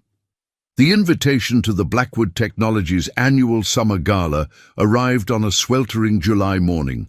Rose stared at the cream-colored envelope Mrs. Henderson had handed her, embossed with the company logo in silver. "There must be some mistake," she said, trying to hand it back. Mrs. Henderson smiled knowingly. "No mistake. Mr. Blackwood was quite specific that you and Lily should attend. It's this Saturday evening." Rose opened the envelope with trembling fingers. Inside was a formal invitation to the gala at the Grand Meridian Hotel, along with a handwritten note on Blackwood Technologies' letterhead. "Rose, your presence would mean a great deal to Thomas. And to me. Car service will pick you up at 6 p.m. William." "But I have nothing to wear to something like this," Rose protested. "And Lily—" "Mr. Blackwood has arranged for that as well," Mrs. Henderson interrupted, clearly enjoying Rose's discomfort. "There's a personal shopper waiting for you at Nordstrom this afternoon. Your schedule has been cleared." Rose felt a flutter of panic. In the 2 months since the bubble incident, her relationship with William had evolved into something she couldn't quite define. Not quite friendship, but a mutual respect built on their shared concern for their children. They occasionally took coffee together while discussing Lily's transition to Brighton, and William had been increasingly present during the children's playtime. But a formal gala was something else entirely. That was stepping into his world, a world where Rose Johnson, former high school dropout with a GED and community college certificate, would be painfully out of place. "I don't think—" "Just go, dear," Mrs. Henderson said gently, patting Rose's hand with unexpected warmth. "Thomas specifically asked if you and Lily could attend. Apparently, he's receiving some sort of youth humanitarian award, and he wants his friend there. He's been practicing his speech all week. Poor little thing." Rose's resolve softened. "Well, when you put it that way." Saturday evening arrived too quickly. Rose stood before the mirror in her small apartment bedroom, hardly recognizing herself. The personal shopper had selected a simple but elegant midnight blue gown that made Rose's dark eyes shine and complemented her olive complexion. Her usually practical ponytail had been transformed into soft waves by the salon stylist who had been part of the Blackwood-sponsored makeover. A delicate silver necklace, borrowed from the stylist, completed the transformation. "Mommy, you look like a princess." Lily twirled into the room in her own party dress, a pale yellow confection with a satin sash that made her look like a miniature sunbeam. Her dark curls had been arranged with matching yellow ribbons that bounced when she moved. "And you look like sunshine," Rose replied, kneeling to adjust Lily's matching headband. "Remember what we talked about? This is a grown-up party, so we need to use our best manners." "I know, Mommy. Small sips, please, and thank you. No running, and don't talk about poop or farts, even if it's really funny." Lily recited seriously before breaking into giggles. Rose laughed. "That pretty much covers it. And remember, if you get tired or overwhelmed, tell you, and we can find a quiet place," Lily finished. "I won't embarrass Thomas, I promise." The sleek black car that arrived precisely at 6 p.m. felt like something from a fairy tale. As they pulled up to the Grand Meridian, Rose's stomach tightened at the sight of photographers and well-dressed guests entering the hotel. The building itself was imposing, a historic landmark with marble columns and crystal chandeliers visible through towering windows. "Why are there so many people?" Lily asked, pressing her face to the window. "And why are those people taking pictures?" "Mr. Blackwood's company is very important," Rose explained, smoothing her dress nervously. "Lots of people want to celebrate with them. Some of those people are from newspapers." The driver opened their door, and Rose stepped out, holding Lily's hand tightly. She felt painfully conspicuous as they walked the short distance to the entrance, conscious of curious glances and the click of cameras. Inside the grand ballroom, crystal chandeliers cast a warm glow over tables draped in white linen and scented with elaborate floral arrangements. A small orchestra played softly in one corner, while waiters circulated with champagne and hors d'oeuvres. The room buzzed with the confident voices of people accustomed to wealth and influence. Rose scanned the crowd nervously, recognizing no one. What was she doing here? Her hands felt clammy, and she resisted the urge to check if her price tag was still attached to her dress. "Rose! Lily!" Thomas's voice cut through her panic. The boy weaved through the crowd, resplendent in a child-sized tuxedo, his face alight with excitement. "You came!" Lily immediately hugged her friend, careful not to wrinkle either of their outfits. "You look so fancy, like a tiny businessman." "So do you. Come on, Daddy's waiting. He saved seats for you at our table." Thomas's eyes sparkled with happiness. "I have a surprise to tell you about later." Thomas grabbed Lily's hand and began pulling her through the crowd. Rose followed, acutely aware of curious glances from the other guests. Whispers followed in their wake. "Who is that with Thomas? Is that William's new... so soon after Margaret?" She kept her eyes forward, chin up, pretending not to hear. At the front of the ballroom, William stood conversing with a group of men in expensive suits. He looked impeccable in his tuxedo, every inch the successful CEO. When he spotted them approaching, he excused himself and moved to meet them. "Rose." His eyes widened slightly as he took in her appearance, lingering a moment longer than strictly proper. "You look stunning." Rose felt a blush creeping up her neck. "Thank you. This is all very overwhelming. I've never been to anything like this before." You'll be fine," he assured her, placing a gentle hand on her lower back to guide her to their table. The brief contact sent an unexpected shiver up her spine. "Victoria will join us shortly. She's handling some press inquiries about tonight's announcements."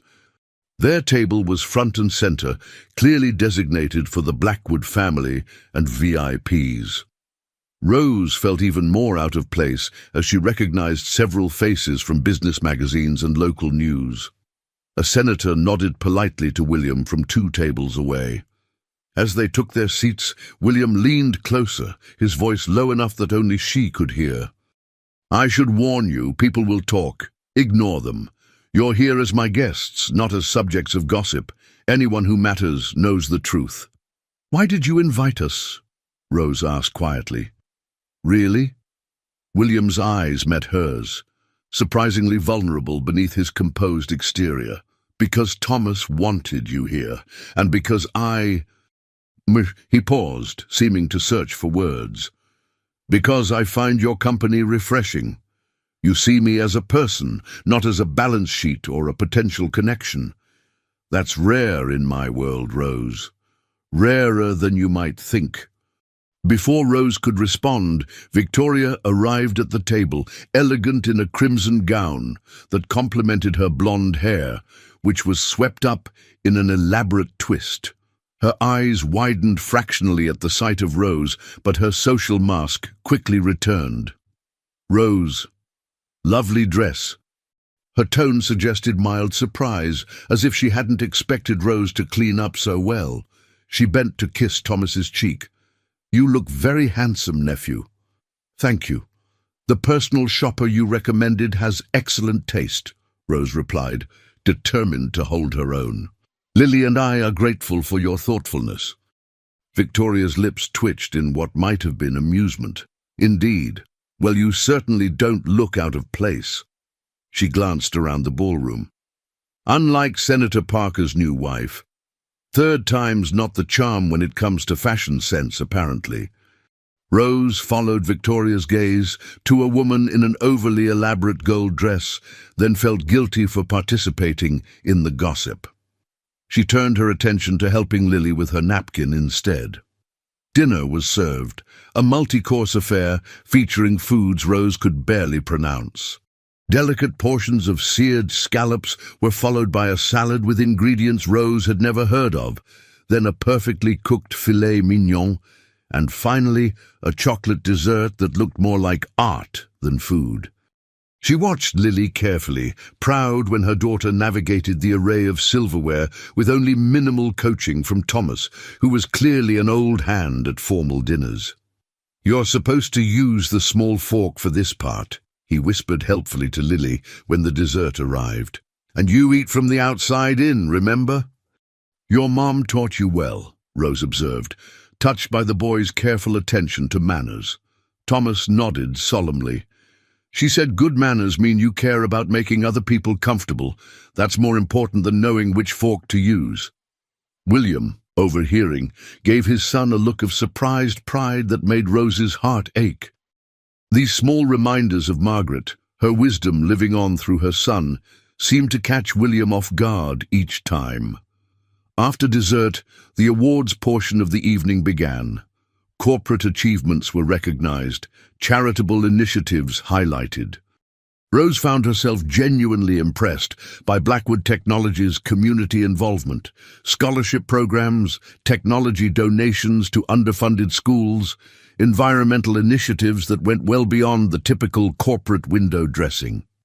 "We take our responsibility to the community seriously," Victoria explained quietly when she noticed Rose's interest.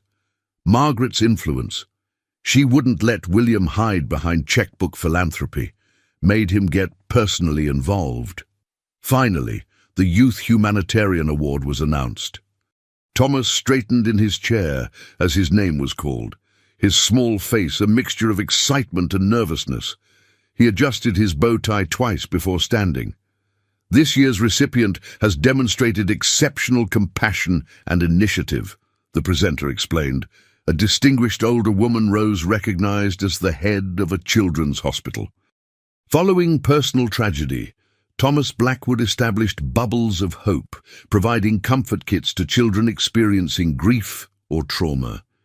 Each kit contains bubble solution, wands, and a guide to the bubble wishes technique Thomas developed with his friend Lily Johnson.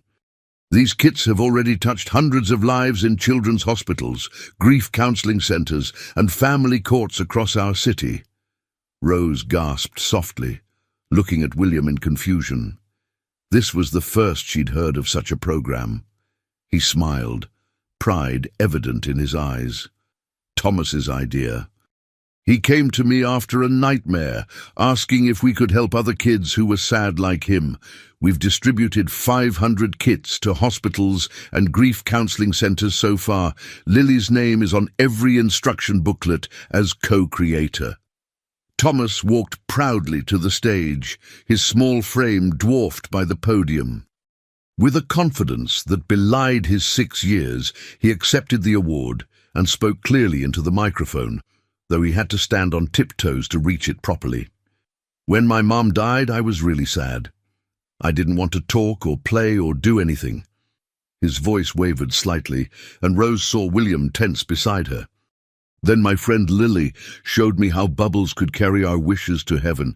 It helped me feel better. I want other kids to feel better too. Thank you for this award.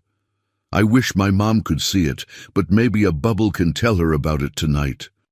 The audience applauded warmly as Thomas returned to the table, clutching his award, a crystal star mounted on a wooden base. Lily hugged him immediately. "That was so good. You didn't even sound scared. I would have been super nervous with all those people looking." "I practiced a lot," Thomas confided, his voice dropping to a whisper. "Daddy helped me. I said it in front of the mirror 20 times yesterday." "Well, it was perfect," Lily assured him. "You're like a professional bubble expert now." Thomas beamed at the praise, then carefully set his award where both children could admire it between their dessert plates. As the formal program concluded and guests began mingling, Rose noticed William checking his watch repeatedly. His expression had shifted from relaxed to increasingly tense over the past 15 minutes. "Is everything okay?" she asked quietly, while the children were distracted, comparing Thomas's award to a science medal Lily had won at school. "Just some business that needs handling," he replied vaguely, his tone suddenly distant. "Would you excuse me for a few minutes? Victoria will keep you company. I shouldn't be long." As he disappeared into the crowd with unusual haste, Victoria slid into his vacant chair, signaling a waiter for a fresh glass of champagne. "Don't worry, he does this at every event. Workaholic tendencies. Mother always said he couldn't sit still for more than an hour without checking on something." Rose nodded, watching the children who were now taking turns holding the crystal award up to the light, marveling at how it cast tiny rainbows on the tablecloth. She couldn't shake the feeling that William's departure was about more than simple restlessness. "They're good for each other," Victoria observed, following Rose's gaze to the children. "Thomas hasn't been this animated around other children since. Well, since before. Yes, they are. Lily's always been outgoing, but she's blossomed with Thomas. Having a true friend means everything at that age." Victoria swirled her champagne thoughtfully, her perfectly manicured nails tapping lightly against the crystal. "You know, Margaret would have liked you." Rose looked at her in surprise, nearly choking on her water. "Really?" She valued authenticity above all else. It's why she and Will worked, despite their different backgrounds. She was a public school art teacher when they met. Did you know that? Not exactly the typical match for an up-and-coming tech executive from a wealthy family. Rose shook her head. The staff rarely discussed Mrs. Blackwood's past, treating it as something sacred and off-limits. "I had no idea. That explains her interest in the learning garden. Teaching at-risk teens in the city." Will was doing some corporate philanthropy tour, visited her classroom and was completely smitten. Victoria smiled at the memory, her usually sharp features softening. She refused to date him until he volunteered at the school for a month. Said she wouldn't be another CEO's charity project or a trophy to parade around at events like this. Rose tried to imagine William Blackwood volunteering in an underfunded public school, surrounded by teenagers who couldn't care less about his net worth or business acumen. It was difficult to reconcile with the formal, sometimes aloof man she knew. What happened? He showed up every Tuesday and Thursday for 5 weeks, teaching business skills to her students. By the end, 2 of them had secured scholarships to business school, and Margaret had agreed to dinner. Victoria's expression softened further. She never lost that groundedness. Even after they married, she insisted on keeping her teaching job, only stopped when Thomas was born, and even then she remained on the board of several educational charities. Rose was absorbing this new information, re-evaluating her understanding of both William and his late wife, when a commotion near the entrance caught her attention. William had returned, but he wasn't alone. A uniformed police officer accompanied him, their expressions grave as they approached the table. William's face was ashen, his earlier composure completely gone. Victoria stood immediately, champagne forgotten. "Will? What's happening?" Her voice held a note of alarm that made several nearby guests turn to look. William's hands trembled slightly as he gripped the back of his chair. "They've reopened the investigation into Margaret's accident. They have questions about the brake lines." Victoria gasped, one hand flying to her throat. "What are you saying? Here, now. This is beyond inappropriate." The officer stepped forward, his expression professionally neutral despite the tension.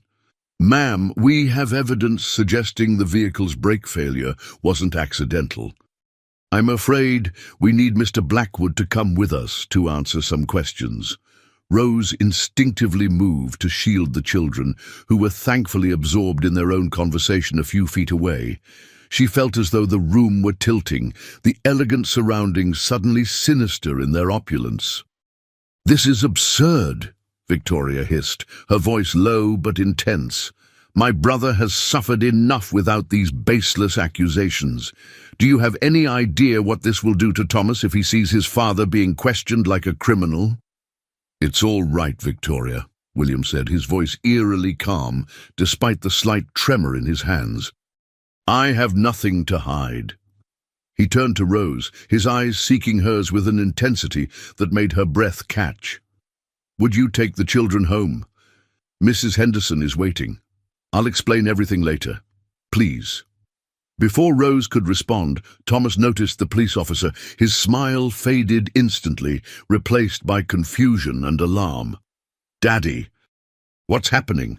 Why is there a police officer?" William knelt before his son, speaking softly but firmly. "Everything's fine, buddy. This officer needs my help with something important about Mommy.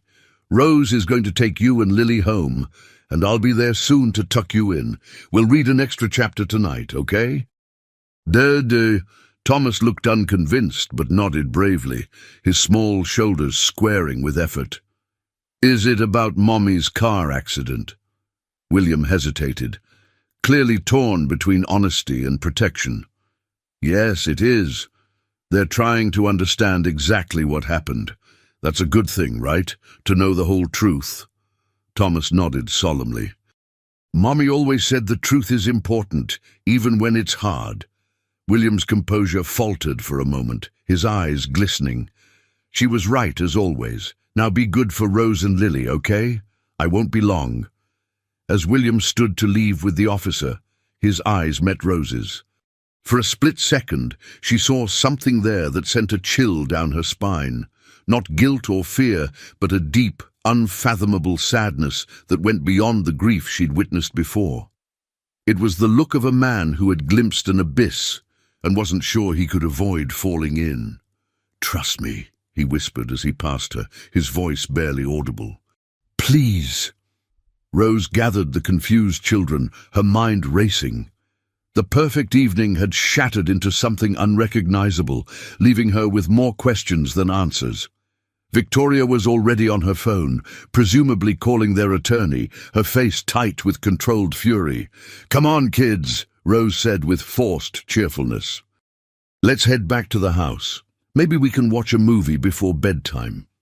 As she guided them through the now whispering crowd, she caught fragments of speculation already spreading. Always thought it was strange how quickly he returned to work. Heard there was a massive insurance policy. The sister seems rather protective, doesn't she? What had really happened to Margaret Blackwood, and why did Rose have the sinking feeling that the fragile happiness they'd built over the past 2 months was about to collapse like a bubble touched too roughly? "Dad got home super late," Thomas whispered to Lily as they huddled on the window seat in the mansion's library 3 days later.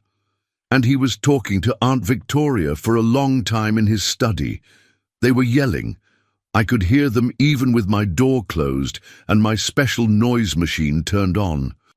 Rose pretended to dust the bookshelves while keeping an ear on the children's conversation. It had been 3 days since the gala, and William had barely spoken to anyone since returning from police questioning in the early hours of Sunday morning. He moved through the house like a ghost, distracted and withdrawn. Rose had stayed overnight with the children at Mrs. Henderson's insistence, sleeping in the guest room adjacent to Thomas's room to comfort him when he woke from nightmares. "Is your dad in trouble?" Lily asked. Her voice hushed.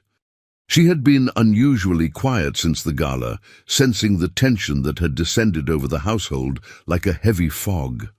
Thomas shrugged, his small shoulders tense beneath his t-shirt. "I don't know. Aunt Victoria says it's just a mistake and grown-ups will fix it. But this morning I heard Mrs. Henderson talking to the gardener about false accusations and circumstantial evidence. I looked those up in my dictionary." Rose marveled at the boy's resourcefulness even as her heart ached for him. At 6 years old, he shouldn't know terms like circumstantial evidence, let alone need to look them up to understand what was happening to his father. Rose moved closer to the children, abandoning the pretense of dusting. "How about we go make some bubbles in the garden? It's a beautiful day, and I have a new recipe that makes super strong bubbles. They can last for almost a minute if there's no wind." The children nodded eagerly, always ready for their favorite activity. Thomas especially seemed relieved at the suggestion, as if escaping the oppressive atmosphere of the house was exactly what he needed. As they headed outside, Rose noticed Victoria watching from the study doorway, her expression troubled. dark circles under her eyes suggesting she hadn't slept much either. "A word, Rose," Victoria called, her voice lacking its usual sharp edge. Rose directed the children to the garden, now a familiar routine between them. "I'll be right there. Get the bubble solution from the kitchen." Mrs. Henderson put it in the blue container in the refrigerator to keep it cold. It works better that way.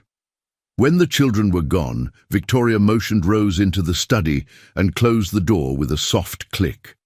The room was masculine and formal, with leather furniture and walls lined with books in matched bindings.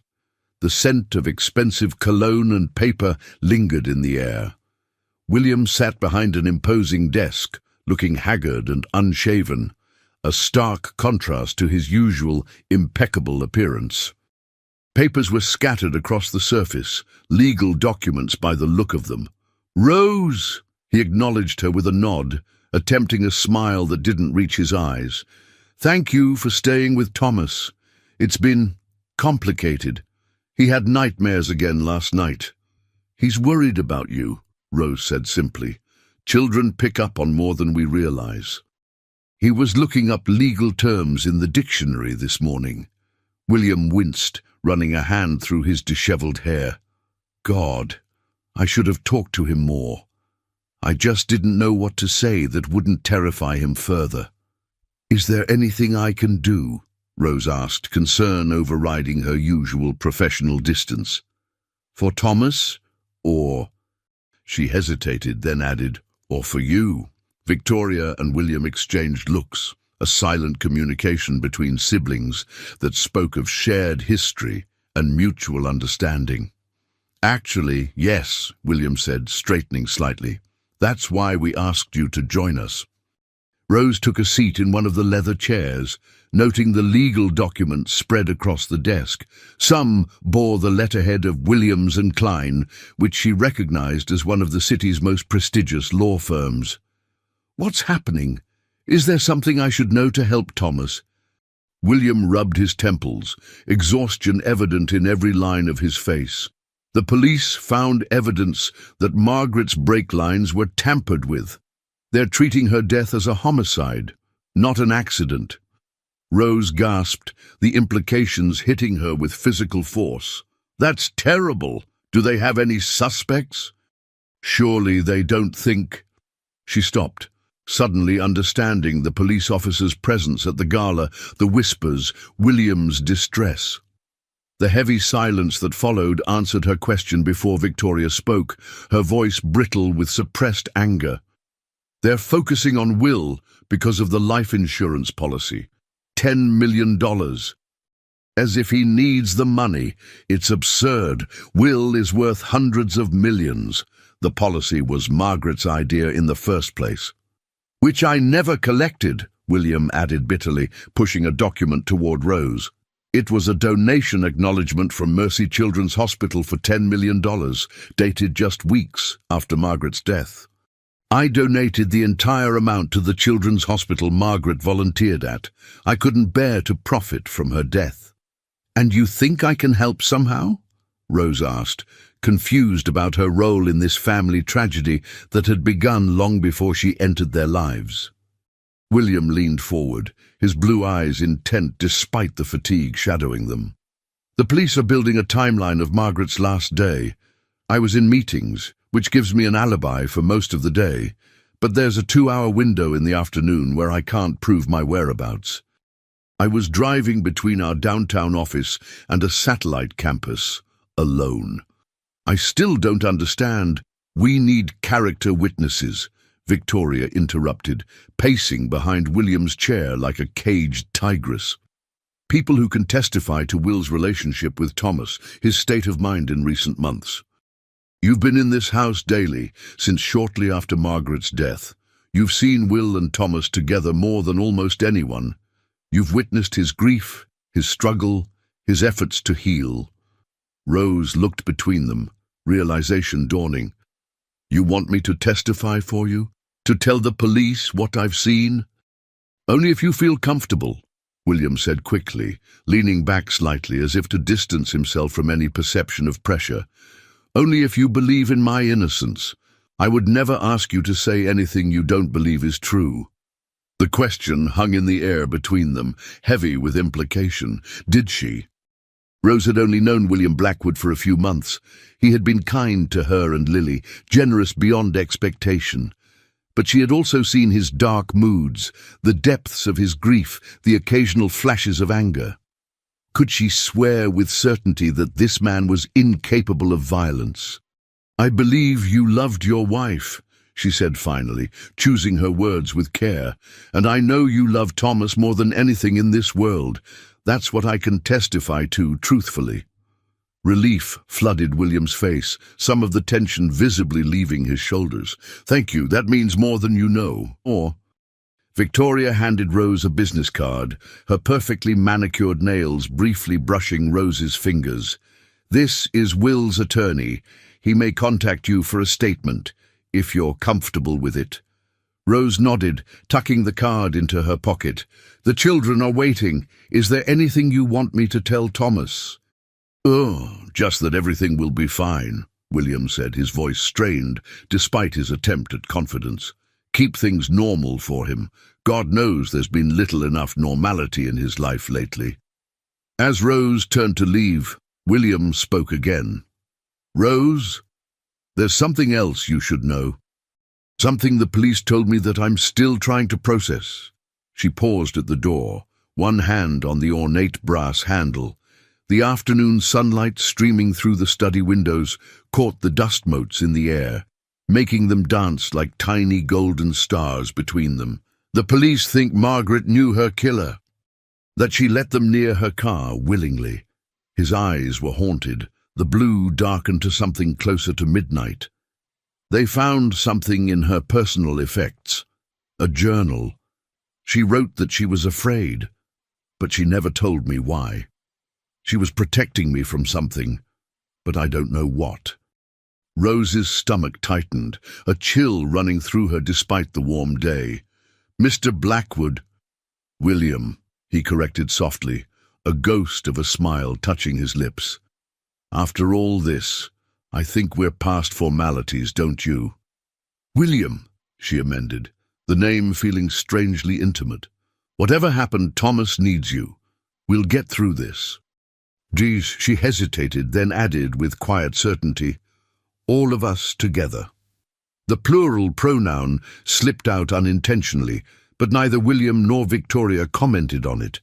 Instead, William nodded gratefully, a flicker of something warmer, momentarily displacing the worry in his eyes.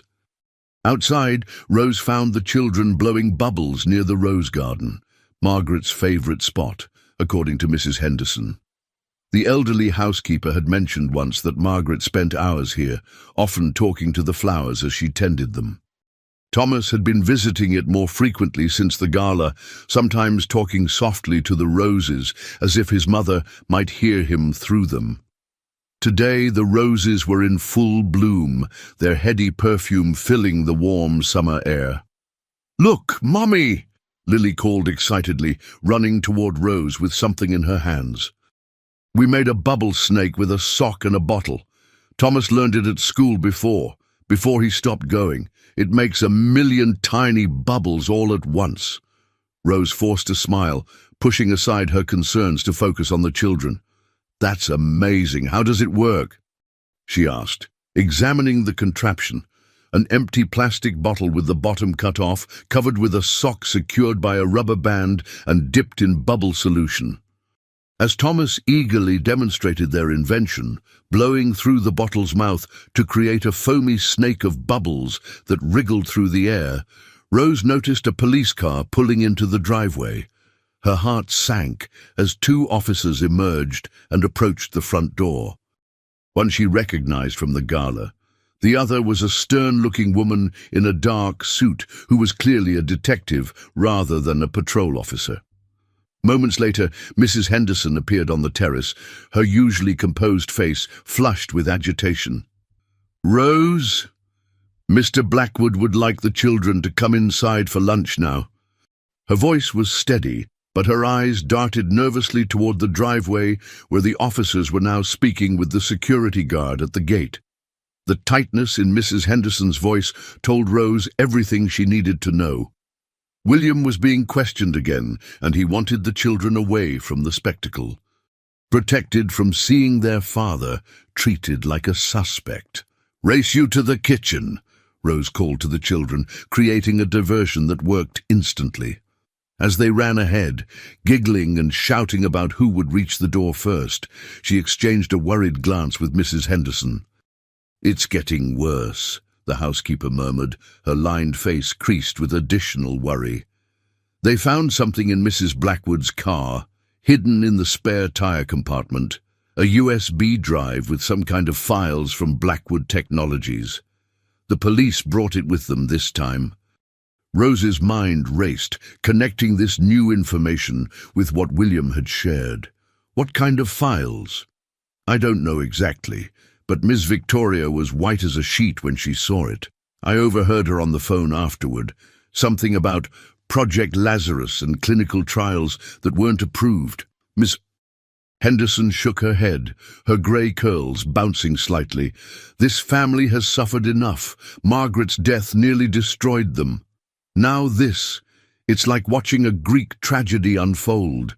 The children are the only bright spot in all this darkness." "Mrs. Henderson, Mommy, come on!" Lily called impatiently from the doorway, her sock bottle bubble maker still clutched in one hand. "Thomas says we can have ice cream after lunch if we eat all our vegetables." "Coming, sweetheart," Rose replied, summoning a bright smile she didn't feel. As she followed the housekeeper inside, she couldn't help glancing back at the rose garden. For a moment, she could almost picture Margaret there, a woman she'd never met, but whose presence still filled this house, whose secrets might now be destroying the family she'd left behind. The sun broke through a cloud, illuminating a single perfect rose, its petals the same deep red as the dress Victoria had worn to the gala. Beside it, dozens of iridescent bubbles floated gently on the breeze, carrying children's wishes heavenward. Rose wondered what Margaret would wish for if she could send a bubble of her own: justice, protection for her son, or perhaps simply peace for the husband who still grieved her so deeply. They had just settled the children with sandwiches and carrot sticks when raised voices echoed from the foyer. Rose recognized William's usually controlled tone, now sharp with anger, and something that might have been fear. "This is harassment. My wife's death was a tragedy, not a crime I committed. You're looking in entirely the wrong direction, and you know it." Mrs. Henderson quickly turned on music to distract the children, but Thomas's face had already crumpled with worry. He set down his sandwich, appetite visibly vanishing as he strained to hear his father's voice.